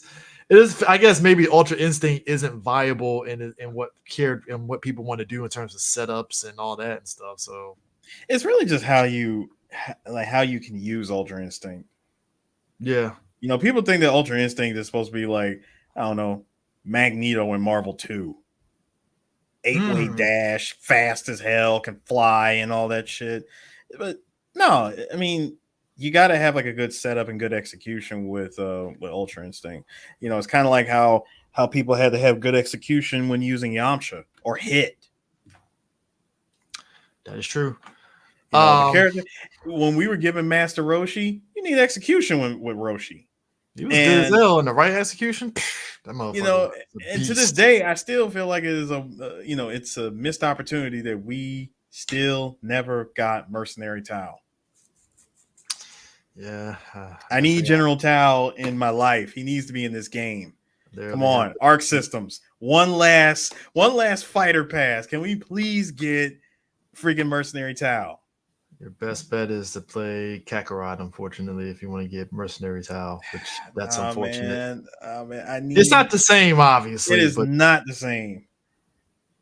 definitely not the same. So it sucks, unfortunately, but what can you do? It's like I want Surge, and you're giving me freaking Tab. So KOF 15 was interesting this year because some of these other games that weren't the top games, they had like finals on Saturday, which that's always fun to watch when you had, because it used to be like the top 8. It was like always the top games that would be all on Sunday, and it'd be like a mess to Yeah. get going and stuff. So seeing some of the games get Saturday finals, I'm like, that's actually, to be honest, that might tie into why Evo is able to get away on time, because it's like, nah, let's just put some of this shit on fucking Saturday and some of it on Sunday, so that way we don't have everything on the same day. Because who the fuck's getting up crazy early? Well, not only that, a lot of the grand finals and semifinals were all running together at the same time. Yeah. So you had to switch between Twitch channels of which one you want to watch, or put it in multi-screen mode. So seeing KOF 15, B Jeanette is, I think if people have been keeping up with it, B Jeanette is like crazy ridiculous in KOF 15. She's very good. Yeah, a lot of people were using her and Kyo and Iori. That's those. So Kyo, Iori, B Jeanette are literally like top in that fucking game. Yeah. So let me go down the list. We got Lacid number 6, Mad KOF number 5, Wero Asamiya at number 4, Mulk number 3, ET number 2, and Shao Hai coming in at number 1. There you go. So yeah, like I said, KO, like you said, the KOF team is still going strong, and it ain't stopping. No, it's not. It's again, Hispanic pride, sir. Hispanic pride. I didn't watch any of the Melty Blood at MK11, so I'll skip that. So Melty, well, I'll announce the winners. So number 6, we had like KR Wrestling Man. Number 5, we had like Scrawl Vermilion. 4 is Jing. 3, Jimmy Tran. 2, Dai. And 3, Maui. I'm sorry, number 1 is Maui. Okay. So, yeah, congratulations to those guys. Shout outs to Melty Blood Type Lumina. Game is really dope. I don't know if you have it or if you played it, but it's definitely a lot of fun. Mm-hmm. I need to brush up on my Kohaku, because I like the maid with the sword inside the broom. Come on, bro. It's a maid who throws out a cactus that runs hands. Come on, you gotta play it. So, so switching gears here off Evo. Oh, actually, no, Oh, real quick. we got one more. Mortal Kombat 11's tournament. Mighty Unjust number 6. Combat number 5. A Foxy Grandpa number 4. Scorpion Prox number 3. Nicholas number 2, and Ninja Killer 212. That game still has people playing. That's insane. Insane. Yeah, Mortal Kombat's definitely got its player base. So Evo, the Cannon Brothers got the keys to the city. They have a Evo Day. Yeah, the governor came out and made it an official holiday that I think, what was it? Then they say August 4th or whatever is officially Evo Day. Which I think it's been a long time coming because, there's so much stuff that happens in Vegas beside, UFC, the NFL teams with the Raiders and so much other stuff going there. And the fact that Evo never went anywhere else. Well, Evo America never left Vegas. Yeah, it's for over 20 years. And it's such a fixture in Vegas. I felt that this was bound to happen because it's like it's one of many revenue streams that brings money into Vegas and stuff. So it's like, hey, why not gift the Cannon Brothers the key to the city and stuff, because they definitely stuck it around and stuff. And it was just announced today because previously Evo, DreamCon, and San Diego Comic-Con were the same weekend. Yeah, and, that's what was announced at the end of Evo. Yeah, there's been a recent turn of events. So it was one of those things that when they had initially, before this announcement today, somebody, I forgot, I was talking to one of our friends. He was saying one of these conventions is going to move. It ain't going to be San Diego. Nope. So I was like, because San Diego, they tell you a date, they ain't fucking moving for shit. It's like it's solidified. So it was either going to be Evo or DreamCon. Now, obviously, in the event / convention ecosystem and stuff, in that situation of 3 events going on at the same time, somebody's going to get hurt badly. Yeah, in terms of sponsors. And Evo and San Diego would have been fine because they've been on the same weekend before a couple of times in the past, and they both still coexist because it's 2 different subsections of people that go. So it's like, all right, you're fine. Speaking of sponsors, Evo's sponsor this year was Chipotle.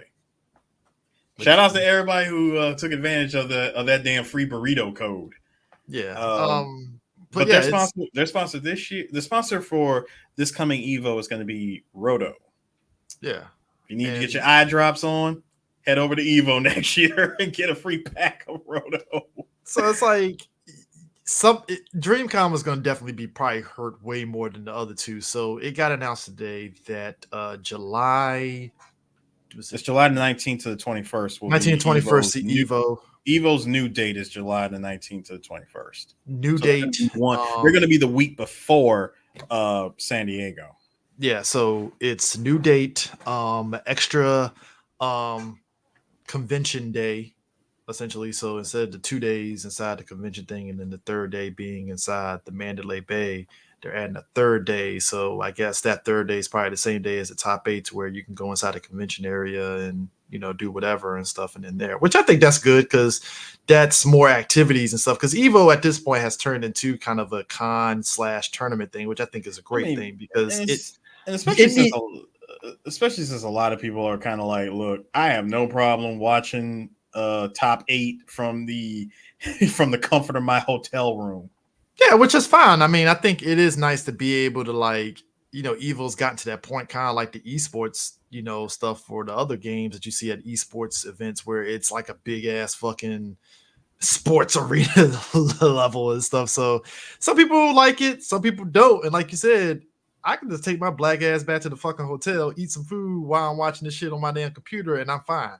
I wouldn't imagine that they would have Evo on the TV screens of the hotel rooms where you can like change, like hit the remote Twitch. And just like whether it's Twitch or it's like a live feed that goes to the hotel rooms. Yeah. So there's that. So yeah, so now we have DreamCon in San Diego on the same weekend, which, when we do our little recap about the conventions, we'll probably get into what could come of that and what's going to happen with that. But yeah, I mean, look, I think Evo saw what the deal was, because hey, if you do it a week earlier, you probably have more people that are going to come now, instead of having like, oh shit, do I go to DreamCon? Do I go to San Diego? Do I go to Evo? I don't know. Oh, one other thing I almost forgot before we get off of Evo. KOF 15 announced Notched and Dualon. Those characters. Yeah, Those character Dualon. trailer drops. We're going to get the third one because we got Ash. Well, it's possible. It's definitely possible. Yeah, we'll definitely We shall see. We shall see. Who do you think the last character is going to be? For KOF? Because Goenitz just came in as a surprise. Like, oh, shit. Goenitz being a surprise boss, playable boss, was dope, and he was free. Mm-hmm. I would like to believe. I would really like to believe. Somehow, some way, it's Orochi. Because they've been dropping all of the original Orochi members. The only ones that's really missing is Vice and Mature. I thought Vice was in this game. No. Oh, I'm thinking 14 had both of them in there. Yeah, 14 had both of them, but 15 they're missing. So I would like to imagine if we get another character pass, they're going to be in it. Yeah. We're going to get Vice and Mature, and like the final character is going to be Orochi himself. Because they took the time to not only bring back the new face team of Chris, Yashiro, and Shermie, but their Orochi forms as well. And we got Goenitz. We got freaking, what's her name? Like, what's her face? I think it was a Kagura. We got Iori back with his purple flames. Yeah. Leona, she can go to her Orochi form. Mm-hmm. It's Yamazaki, he's still there. So it's really shaping up to we're just missing the final three. And I can already see that being a team. That alone will be a team itself. Vice, Mature, Orochi. Side note, isn't it kind of wild that out of everybody that had the Orochi power, Yamazaki is the only one that was already initially batshit crazy that he never got consumed by it? That's kind of funny. He was crazy enough that he actually has full control over it. But there's no storyline behind it. People like, so Yamazaki has Orochi power? Yeah. Yep. That's it. Is it because he's because he's so freaking insane? Because the death of his master drove him insane that he has full control of his Orochi powers. It never consumed him. Yeah. Which is why he's one of the coolest and most dangerous characters out of everybody from the Orochi. Yeah. So moving off Evo, I don't think we did an episode on it. So the Summer of Games. Yeah, there was some. Yeah. We got to talk about Summer Games. Some Summer Games bled into San Diego, which bled into Gamescom that just happened. So it's been a summer of like so much stuff. So Summer of Games happened because you know what it was. I watched some of the stream for it offline, and we never did a live thing for it and stuff. I watched it. Yeah, you watched it. So one of the first things was Final Fantasy VII Rebirth having 2 discs coming out in 2024, which was interesting. But at least we got something from that game, and it's actually coming out and happening, which I'm definitely excited for. When we were at San Diego, we were at the Spider-Man 2 panel. That's going to be a fucking big ass game. It already the download size for this game 100 gigs. 96 gigs to be exact. It's a big game. You're besides just Manhattan and all that stuff on that island of New York, you can actually go to the other islands in New York, which means you can cross over in the water and stuff, which that's probably why the game is going to be bigger in scope now and stuff, which I think is great. Yep. Fable dropped, which yay for Fable. I'm just saying Fable dropped. I'm just like whatever about it. Like the big surprise of Konami really going through with giving us freaking Metal Gear Solid Delta. We're getting the remake of Metal Gear Solid 3. I'm considering that they're not going to do any type of voice work. They're just going And we to, talked about it from the teaser, right? We talked. I yeah. remember last time we had a show, we talked about the What? teaser. That was just a teaser, but the fact that this is a Yeah. full fledged, this is Delta. But I'm like, No, okay, what I'm saying, no, what I was saying was when you have this game that's going to take all the voice, all the voices, all the voice work, they're going to like clean it up, uncompress it for this new game. It's going to be put on modern consoles, modern hardware, and it's honestly it's going to look better than those cutscenes that you got out of the Pachinko game a few years back. So yeah, I they're think really going to like take that oh, go ahead. they're going to take full advantage of the Fox engine for this game. Because Yeah, let's be real, 3 is the biggest Metal Gear game out of the original trilogy. it's open world ish. Yeah. So I mean, So the fact that it's like, because I remember when the Pachinko machines for it came out, everybody's like, hold on, what the fuck is this? You know, yeah, because we all thought we were getting a brand new Metal Gear or some kind of remake or remaster back then. This was on freaking PS3 times. I mean, like, well, because you remember they said, so if they're not going to change or re-record any of the vocal performances and stuff, like, how is that going to change for the audio? I'm kind of curious on that. It's not. Like I said, it's just going to be uncompressed. It's going to be all uncompressed, crystal clear audio that's going to be put on top of the like all the all the cutscenes, like the cutscenes, the gameplay. It's still going to have all the original sound bites. Yeah, yeah. I still kind of wish that we got like a proper, like, I know Twin Snakes obviously was the Metal Gear Solid 1 remake, but it's just the That game rights. is forever locked behind Nintendo's door, like their freaking vault. And But I let's be just real. Let's really be real here. Putting the Metal Gear Solid 2 mechanics inside of MGS 1 literally broke that game. well, that's what I'm saying. Like, I would like for Konami to do a proper updated remake for it. They would have to talk to somebody at Nintendo, and Nintendo would have to be interested. No, no, no, no. Fuck Nintendo. I'm not even saying Twin Snakes. I'm talking like Konami from the ground Oh, up remake. Konami ground up remake Metal Gear Solid 1. I Mm-hmm. would love for them to do it. Oh, I don't want Twin Story Snakes. wise, 1 is still my favorite. Yeah, that's what I'm saying, because that's something that could definitely do. Because, like I said, the Master Collection is coming out, and it looks like the Switch version is obviously inferior, but Oh, it's it's still super inferior. I it's mean, inferior, but it's very playable, obviously. So that's a good everything thing. everything else will be the more viable option to play on. The only thing I hate about it is the it is the HD collection of 2 and 3, which is missing stuff, and I kind of don't like that.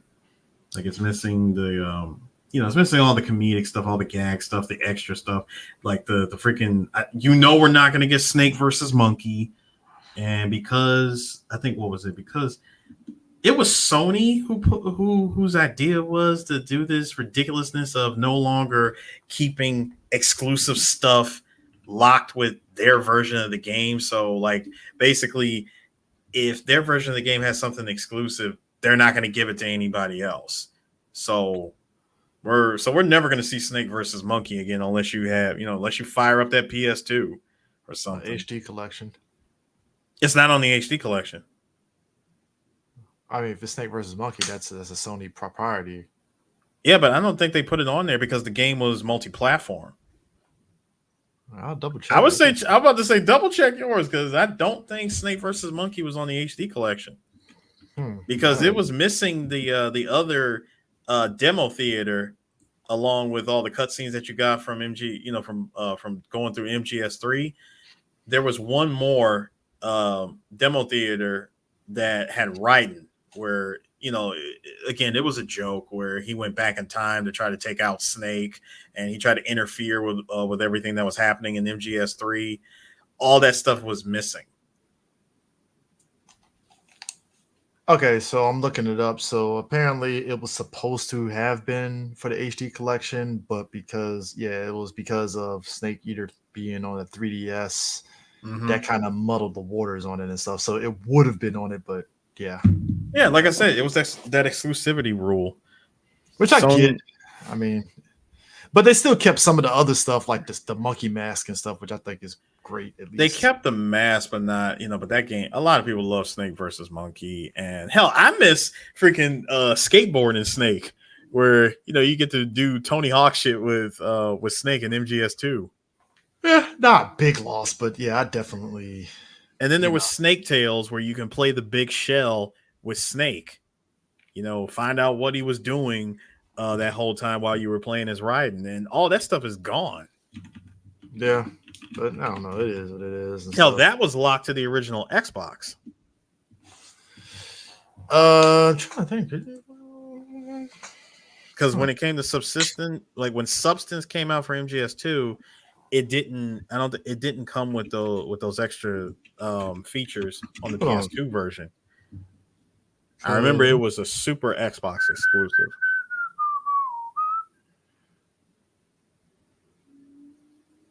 Yeah, it got added to the HD collection. Oh, it did come to. So it did Yeah. come to it. Okay. Yeah, Substance came to the HD collection. No. Just, Substance came to it, and no, it has Snake Tails and stuff too on it. That's the thing. okay. It just doesn't have. It just didn't have. It's just the other stuff from 3 with Subsistence didn't have it because of that. The skateboarding stuff they were going to keep anyway. So yeah, it still stayed with it. Yeah, it was just the Snake Tails. Yeah, Snake Tails and the skateboarding thing stayed. It was just the snake, because I mean it's skateboarding. Like, why the fuck would that be strictly the Sony? That shit was fun as hell. I don't care what anyone says, man. Yeah, but Snake Tails definitely stayed. So yeah. So like I said, Delta is definitely going to be interesting and stuff. Like I said, the fact that they're still keeping it there is fine. The fact that we get to hear old David Hayter sound bites, but updated. I mean, look. Could you imagine them going back and trying to rehire all the original talent, like all the original voice actors, to do a new script for MGS3, like they did with Twin Snakes? They went back and hired everybody to do a whole new script. Yeah, that's true. That is 100% true. And for them not to do that this time around, it's gonna be strange. But I'm more interested in the gameplay. Like, how's this game gonna play? Since this is gonna be a remake, like, are they gonna cut out stuff, or are they just gonna like really expand on what we had from the PS2? Because remember, MGS3 was supposed to be a PS3 game. Yeah. And they managed to cram as much crap as they were able to cram in for a PS2 game. So now that this is going to be on modern hardware and PC, I can't wait. Yeah. On the Sega front, me, I'm a Yakuza fan. There was so much Yakuza stuff between this and Gamescom. The Like a Dragon Infinite Wealth, which was supposed to have been Like a Dragon 8, follows the exploits of Kiryu, after he faked his death at the end of 6, which is interesting. That's gonna be a fun game, and I am still amazed that Sega just said we don't need Shenmue anymore. Get the fuck out of here. We got Yakuza now. That is forever fucking hilarious to me. They had one job. Shenmue had one job, bro. You had to give us a solid game at this point. Just end it. End the story. Let this be the final chapter. We get to finally fight Lan Di, and the game still ends on a cliffhanger, and you let him go. Dude, I blame the creative. Was it Yu Suzuki? I blame his ass for that shit. He was fucking browbeating the shit out of us in that game. I'm like, yo, just end this shit. Then we get Shenmue 3, and it still ended on a fucking bullshit cliffhanger. So I'm like, what was the point, dog? End this shit already. I was so over it. I'm glad I didn't buy Shenmue 3. I was really about to buy it, and I was like, fuck this. I didn't buy it either, but you know what I did? I occupied my time watching the Shenmue anime, which was more entertaining than playing Shenmue 3. Which I'm kind of mad it's not getting a second season. I mean, if the game couldn't finish, why would the anime finish, Chris?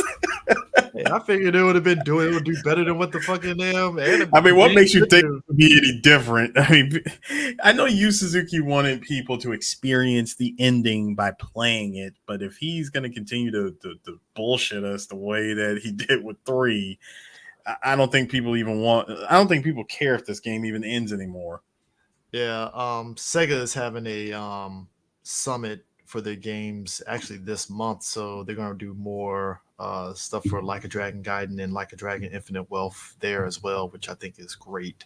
Nice. Um, but so they that is a game series that I forever love, and I'm glad that people they actually had something at Summer Games for it and stuff. A lot of VR stuff at Summer Games, which that's very interesting. Not my thing, but That's my reaction. A legit not my yawn. cup of tea. Not my cup of tea. Didn't really care. Did not care. I saw it. I thought it was okay. If I was 12, maybe, but I just don't care. I mean, Star Wars Outlaws. I'm interested in that. I was gonna mention Star Wars Outlaw, dude. Prince of Persia: The Lost Crown. I'm excited. And I haven't touched Prince of Persia since the quote unquote reboot, which was like the easiest fucking game in existence. But Yeah, but uh, it plays like classic side scrolling Prince of Persia. So Ubisoft, I'm gonna give you a chance. we'll see. I'm gonna give you a chance because God knows you've been on thin ice with every other game that you put out. In tech demo news, Avatar: Frontiers of Pandora is getting a first-person game, which it kind of has a very Far Cry feel to it. Which I'm like, all right, Jimmy Hmm, Cameron, how much of your involvement is in this? right. Path of Exile 2 is getting released. Actually, Mm. no, sorry, it came. No, no, sorry. They already put out more information about that game on July 28th, but we're getting Path of Exile 2. Mm. Well, cool. And I know you laughed along with this news as much as I did. Bro, Nicolas Cage is in Dead by Daylight. I really was rolling my eyes at that quote unquote being the big blockbuster announcement. I'm like, Nicolas Cage. I turned that Nick shit off. I Cage. was like, you can get the fuck out of my face with this shit. This is the big, like, get the hell out of here. I was really feeling some way about that shit. Like, bro, like, I thought that was funny. Um, Back to Sega, Sonic Superstars. I didn't see the trailer of that. So what is the Superstars Oh, about? bro, Superstars is gonna be fun. So what's the basis Basically, of it? basically, it's a new 2D side scrolling Sonic game, and what it is you Nigga. play. Yes, Nigga. agreed. Shenmue anime dub getting attacks right off. Anyway, Bruh. but no, what Sonic Superstars is basically you play Sonic, Knuckles, Tails, and even Amy in up to a 4-player co-op. All right, then. That sounds like the, what was the name of that Super Mario's thing for the Wii? Yeah, the God, what's the name of With it? the new Super Mario Brothers? Yeah, it's hold on, I'm about to say the name. Kind of, it sounds like that's the vibe that they're going for. It's just Which I can see that being very fun. 'Cause I feel even to this day like the chaos of having a second player play as Tails to your Sonic just felt like it was just chaos on the 2D playing with that. So Super Mario Brothers Wonder. yeah, that one. Yeah, which Yeah, that's the one that got announced recently. yeah, that got announced at this year's Nintendo Direct. But no, but going back to Sonic Superstars, so basically, like you get to play through the classic Sonic stages, Mhm. and you know, and you get to play with all these different characters. I mean, the gameplay looks really solid. This thing looks like it looks really dope. I really want to play it. I mean, it could be. Look, I mean, look, because the new 3D one that came out recently, that has an update. Yeah, Um, Sonic Horizons. Yeah, it has update new DLC where they're on a different island now. Which, I mean, for that game, for some of the stuff that people had, for all intents and purposes, that was actually a pretty good game. Mm-hmm. They actually have an extended storyline. Hey, Sonic is in a very good place now. On top of the third movie, which is tentatively Yeah, it comes out on Christmas. pause right now. Oh no, I Was thought. on. Well, I thought it was on pause because of the strike and stuff. Oh, well, yeah, there is that. Yeah, so Um, but what I've seen so far with this thing, dude, it's like again, it's 4-player co-op, and you get new abilities. Like there's a oh finally for once you don't have to worry about Sonic drowning because he gets this ability where when he jumps in water, he turns into a freaking squid along with everybody else on your team. They all become squids and they can swim. Back in the day when it was just tense. Can we get that? No, we can't get that. No. This thing basically borrowed from Sonic Colors. So now everybody gets to transform into stuff. Wisps. Yeah. Alan Wake 2. I Got can to see never get into more. Alan Wake. I don't. Look, I get there's a fan base for it. I just couldn't get into Alan Wake, but I respect it. Yeah. Uh, um, For anyone who's a fan of John Carpenter, he's involved with a game from Focus Entertainment called John Carpenter's Toxic Commando. Kind of mad. We saw him at San Diego, and it was just kind of like, ah, shit, he was here, kind of vibe. But then, No. I wasn't mad. It was for me. It was more of oh snap, there he is. Like we saw him and we saw all his props and stuff, and then I just happened to look down at that little tag and it said $200. I'm like, yeah, I'm good. yeah. I I just said, hey, Mr. Carpenter. I waved to him. He waved back, and I kept it pushing. So Nintendo's Direct. Oh wait, one other thing. Coming from Akira Toriyama, Sandland. Played the which game at Comic-Con. Really dope. yeah, it had the same vibe as Kakarot in terms of the open world nature of it and stuff, which I think is good. So I mean, hey, look, everybody's saying that the anime movie that premiered there was pretty good. So like I said, it's that good old Toriyama animation and comedy and all that and stuff. And Also, one other thing. There was Star Trek Infinite, Banishers, Throne and Liberty, Fae Farm, Party Animals, and one other game that got Under the Waves. So there was one game that got dropped, and you and I saw this and we laughed at it because of what it was. Like we both said, "Huh, Splatoon. This is clearly Splatoon. It's called Honkai Star Rail." all right, Was it no wait, hold on, let me make sure it was the right game. No, sorry, not Honkai Star Rail. Sorry. I'm getting that one mixed up. I do believe that one was it? No, it wasn't Party Animals either. It was God, what's the name of that game? It was I think it was called Foam Stars. Remember they dropped that on us.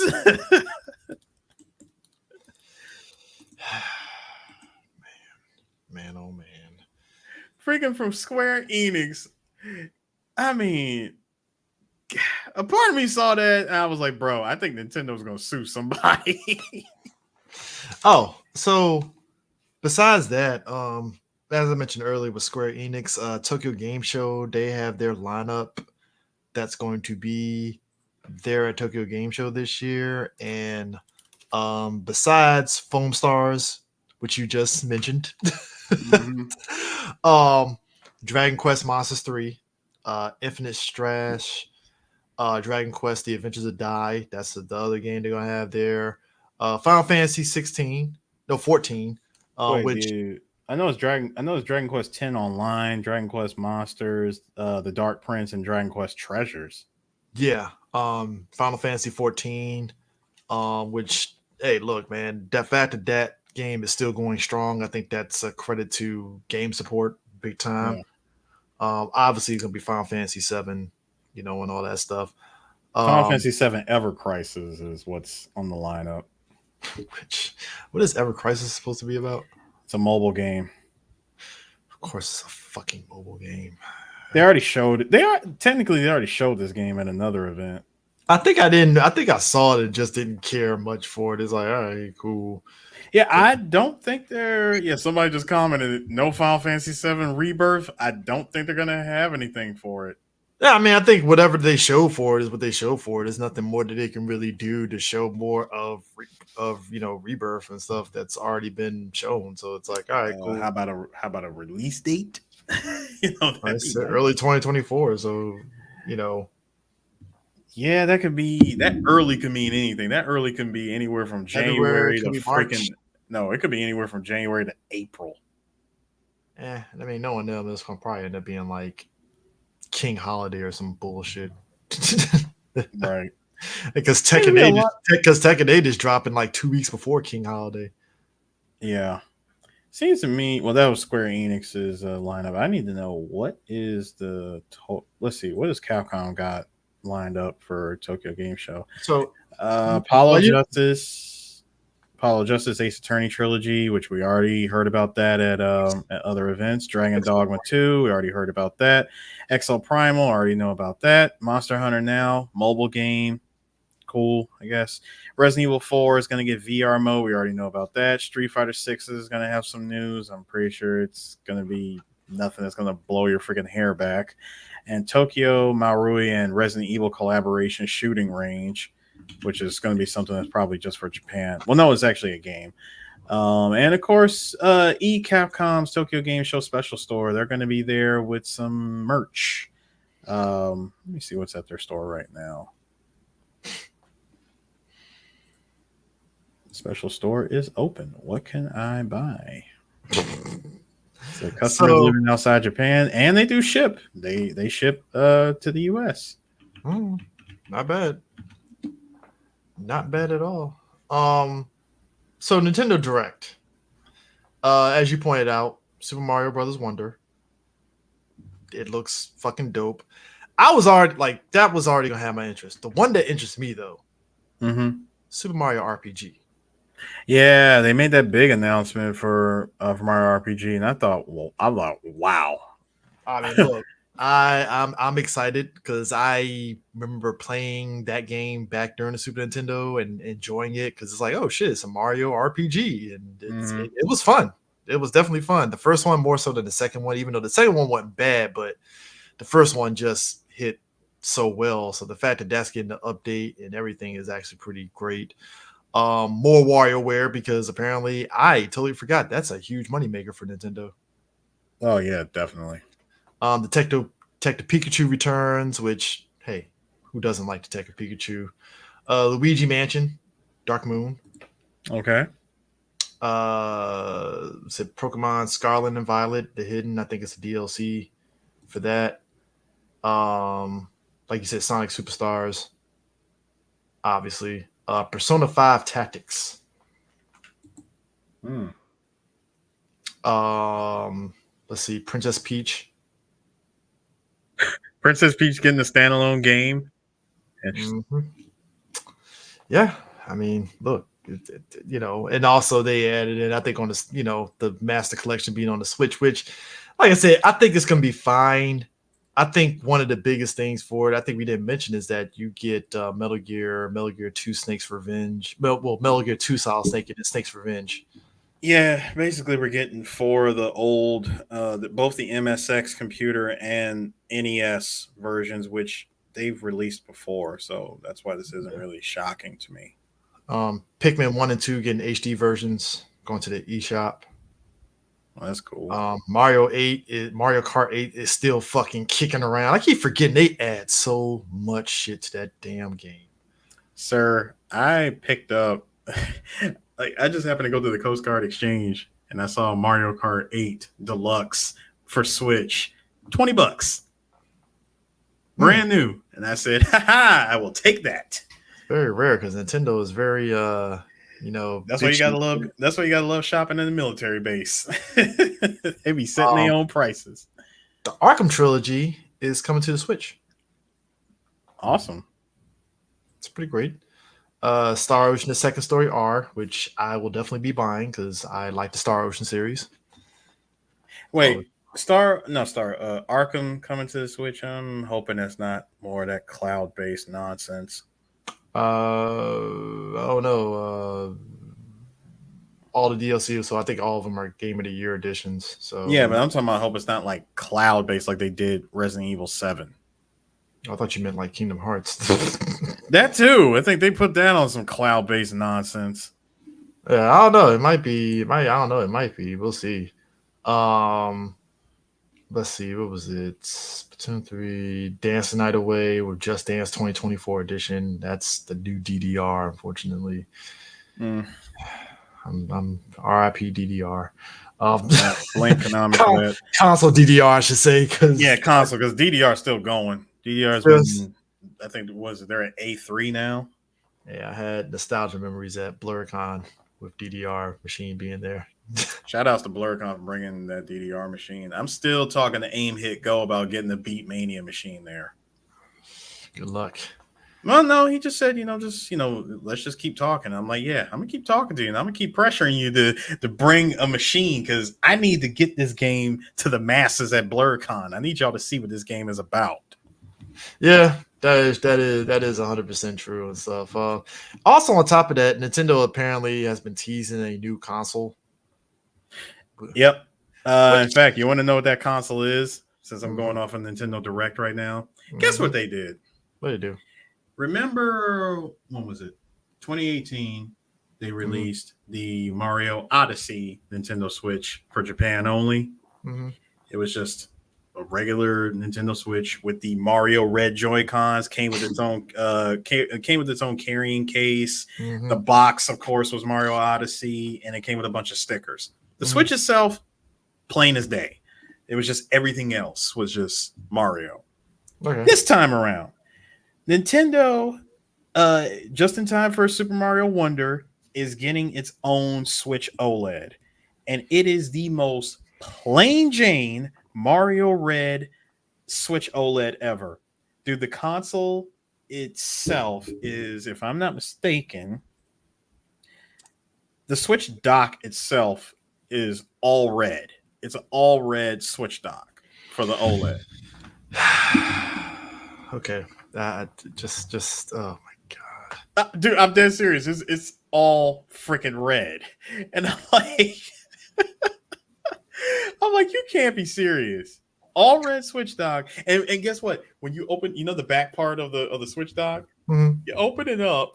On one side, it's just a silhouette of Mario running, and on the other side, it's like a bunch of gold coins. That's it.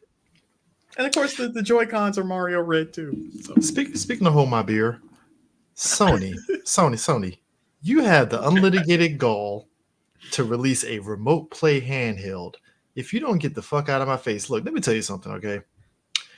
Remote play is actually a pretty dope idea. I like the idea. It was on paper. During the PS3, I used remote play a lot with my PSP. It was great because that was how I was playing Final Fantasy VII on my PSP whenever I was like out of town because my console be on and it's not like it was going to overheat or anything and stuff. And it was great. You can actually play your games and it was great. My thing is this, Sony, you've been better off announcing a PSP remix versus this glorified remote play player. That's all this shit is, and it's pointless. It's fucking pointless. Listen, Sony will never touch handheld ever again because every time that they've done it, it's like touching poo to them. The PSP was ahead of its time. It was ahead of its time, but guess what? Sony always kept it like several thousand steps back by coming out with that proprietary storage bullshit. Nobody wanted to go out and buy Sony's crap. We could have easily went out and bought a freaking SanDisk SD card and kept it pushing. But because the PSP and the Vita, which use an even more proprietary storage system, that's the reason why both of those handhelds died. And they were more powerful than the Nintendo handhelds for sure. Because you were not going to be playing Crisis Core on a fucking Nintendo DS and shit. Yeah. Obviously. That bullshit. I just wanted to show you this real quick. Guess what, sir? I could spray paint my fucking thing red and get the same goddamn effect. How about that? Just look at this, sir. Just look at that. Looks nice. That's cool. I already got a Switch. That's great. I do want to get a Switch OLED so I can retire my Switch, but I want to see what this new Nintendo system is talking about. We'll see. I'm still sticking with my tried and true. And here's the Joy-Cons. Just again, plain Jane Mario Red Joy-Cons. Like this is what we're getting. But my thing is that PlayStation fucking thing. I was like, bro, this is stupid, especially when you have a Steam Deck and Switch that are like really good, and you go 10 steps back with this shit. Why? You really think that they were gonna put out something that was going to be worth something. Look, and PlayStation Plus, went up in price, and I'm 50-50 Oh on it. yeah, let's talk about that. So, Since we're at this point in the game, let's talk about the fact that PlayStation Plus went up $40+ now. now It's here's like the thing. $80. So the thing about PlayStation Plus now, you are getting a lot of bang for your buck because you can play some of your old PlayStation games and old PlayStation 3 games, download them and all that stuff, right? And I get why it's not appealing to a lot of folks because over on the other side, you got Game Pass, Yep, right? So where still you can $15. just now Game Pass has been getting hit ding though, particularly on the developer company side, because a lot of these developers are like, yeah, that's cool that my game's on Game Pass. We're not getting a lot of money from our game sales because these games are going straight to Game Pass, and our money that we would normally get for these games selling like gangbusters, we're not seeing much now because oh shit, I can like Starfield is on Game Pass now. Yeah. So it's like, well, what's the point of me buying Starfield when I can just pay whatever fee for Game Pass and I can just play it for free? But then it's the other side of it of, well, you know, where's the residuals for the developers of this game, that kind of stuff. So it's like, from Sony's perspective, it's yeah, we can put these games for free on our PlayStation Plus, but those developers aren't getting anything. But it's like, Sony, that's cool that you're doing it this way, but you don't raise up your price if you're not offering something I tangible see in no return. incentives. Dude, I see no incentives. I'm sorry. I've gotten incentives from it just because I can play a lot of the older stuff right then and there, but it's like PlayStation going up $40. It's like you got to really pump the stakes up here to make people feel it's worth their while paying that price, because otherwise people would be like, yeah, fuck that. I already said fuck that to Sony a long time ago with just what they were doing. I Now, mean, because now, granted, you're paying, because somebody broke it down, these prices are still cheaper than Xbox Game Pass Ultimate because it's like $203 a year total with that. But the thing of it is, you're getting first party exclusives from Microsoft up front, though. So that's what it's I'm like, saying. When I so got yeah, Game while Pass, it's more sir, on Microsoft, you're still getting more bang for your buck, though. So it's like, exactly. I'm getting stuff that's actually worthwhile, which is new games that I can play as well as old games. Sony, on the other hand, what are you doing? You're gonna throw some game at me that I didn't even care about playing for free. yeah, Really? which to be fair, like Sony does have like a library and stuff, but like you said, it's just like, well, I can play new games on Gamescom. That's why I'm like, I'm not slouching on people that, hey, maybe they want to go back in the PlayStation catalog and play Ape Escape or Ape Escape 2. That's fine. I think that's great because it's ease of access to having that. But it's like you have to add in new stuff You to do. offset the old stuff. And if you're not having any new stuff to offset it, because at one But point they had God of War Ragnarok on there, and that was great at that one point because but Ragnarok had then only been out for like a month at that but point, so hang it was on. great to have that. But hang on. Nintendo, $20 gets you on their online service. $50 gives you access to their entire catalog of NES, Super NES, the Genesis, N64, and beyond. Like I wouldn't. Which, to be honest, I think that's a crock of shit that they even do I that. think it is too, but hey, but guess what? I think if I ain't mistaken, I think you can play online with all that stuff. Even then, I'm looking at Nintendo like, y'all do this shit every year, and then when the eShop shuts down, then we're ass out Yes, now. that I do hate. When Nintendo shut its eShop down from the Wii and the Wii U, that pissed off a lot of people. Because at least And Sony's fucking PlayStation Store still stays fucking active, even all the way back to PS3. while it does, well, there was that time they were thinking about shutting it down, and they made that announcement to everybody, and they had everybody in a panic And until they about faced, and they were like, well, you there know they what? did. Which But then, shaming works. which again, I'm looking at Sony like, why would you do that? Why would I you do that to people? It was Why would you bullshit. make that announcement to shut down? See, because it's one thing that you want to sit here and act like you can't implement a true backwards compatibility with your entire lineup, your entire history of PlayStation on one console. You know you can do it.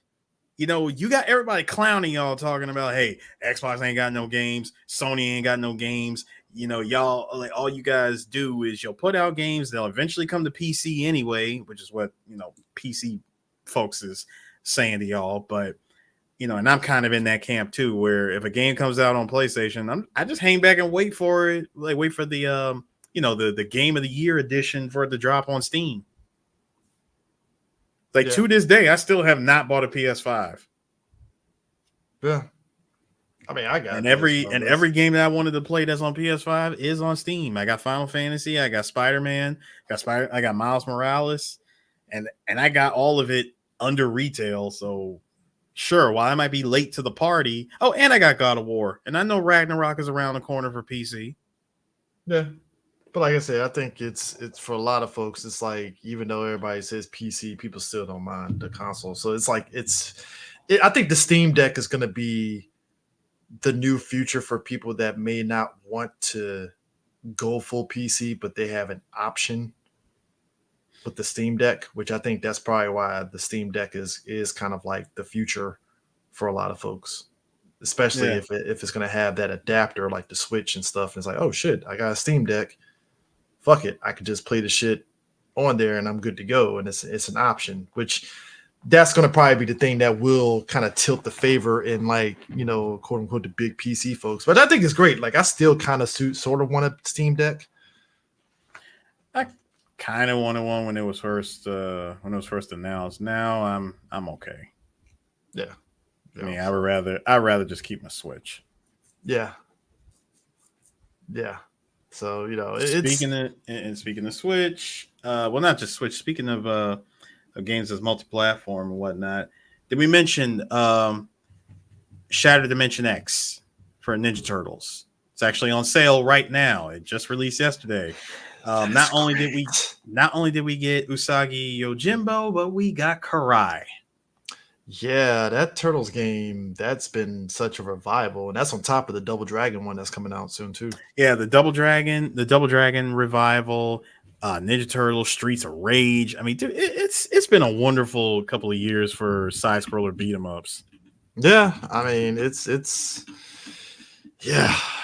Oh yeah, I forgot PAX is this weekend too, ain't it?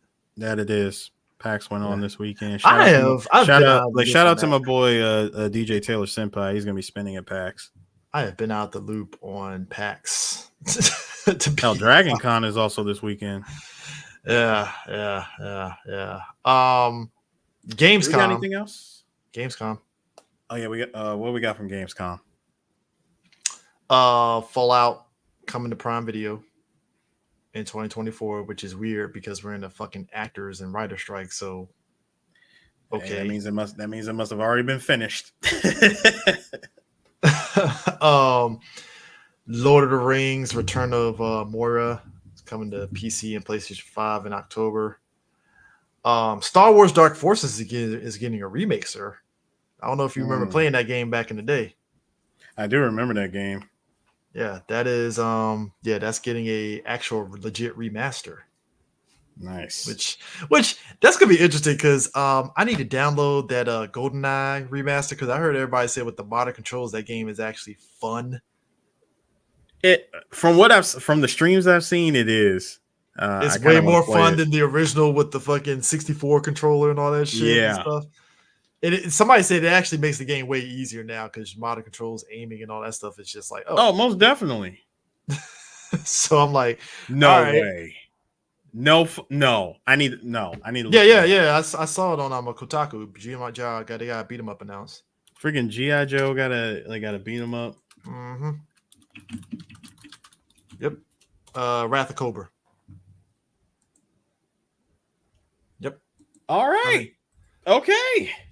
Yeah, look, it's look. I mean, look, if they're getting the people that did, apparently, I think that the Shredder's Revenge stuff. I mean, look, you already know me. I'm all in on Snake Eyes Love, so we'll see how it goes and stuff. Well, this is being done by Maple Power Games. Was it was it Dotemu? Yeah, Dotemu. They're the ones that did Ninja Turtles.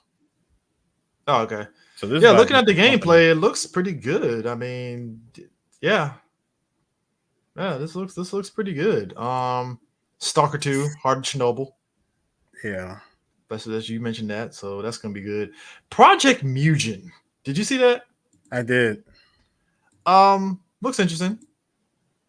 I can't make heads or tails of what the game is supposed to be about. So let me see here. But very anime vibes. Um, AMD, AMD, they got 2 new graphics cards coming out. Which, so I gotta ask you, Mhm.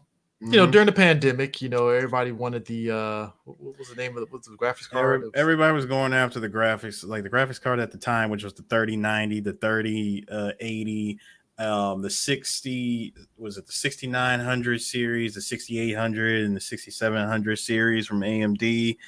Everybody was after those cards because for two reasons: you want to play the newest games, or you were trying to grow your own crypto farm. yeah. And now crypto has went to shit, so now all those people looking stupid as hell for buying all that stuff. But Absolutely. now they announced 2 ones: the RX 7800 16 gig and the RX 7700 12 gig. From AMD. Yep, AMD. Hmm. Designed for the PC gamer who prefers high FPS 1440p gaming. Oh, 1440p. So they're still pushing 2K. Because if we were Mhm. at if we're at 7000, like 7800, it's definitely going to be a pretty serious card.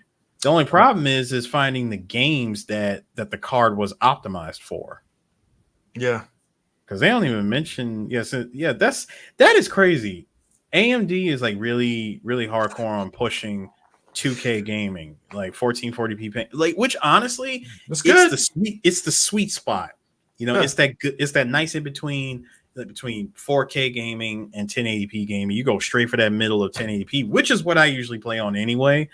Some games I would love to see in 4K. Like I played Monster Hunter World in 4K, and that thing was cooking my 980 Ti, and that was a 6 gig card back in the day. Payday 3 is coming out. Actually, it's coming out in a couple of weeks. Which Mm-hmm. that I'm shocked that franchise is still going. What, Payday? Yeah, that's man. That's always been wild to me. I'm like, this shit's still fucking going. Like, goddamn. Like, just man. So I see what they're trying to do with the graphics card. So you got the RTX 4070, which is a 12 gig card, and the 7800 XT, which is a 16 gig card. I get what you're trying to do, AMD. I get it. Okay. Okay.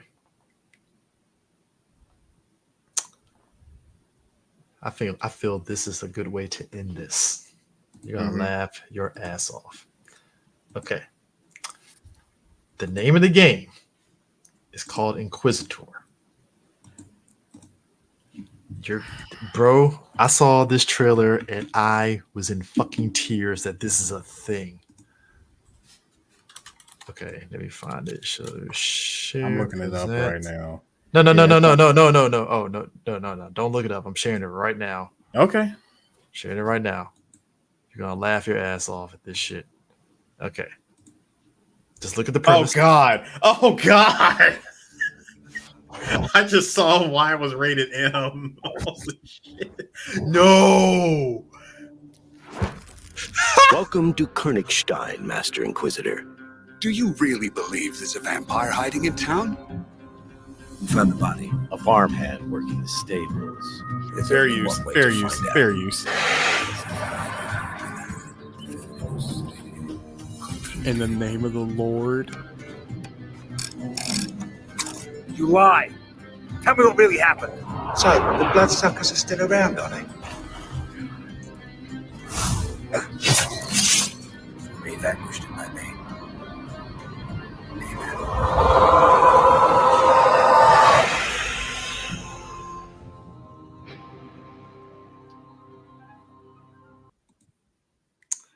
So the basis of an Inquisitor is I don't care. I want to play it. No, no, no, no. I want to play it. The Inquisitor is a story-based action-adventure game set in an alternate timeline. Instead of dying on the cross, Jesus instead breaks free of the cross and unleashes his vengeance on all non-believers. Fam, when I saw him break off the cross, I was done. I'm like, I want this. I want this game.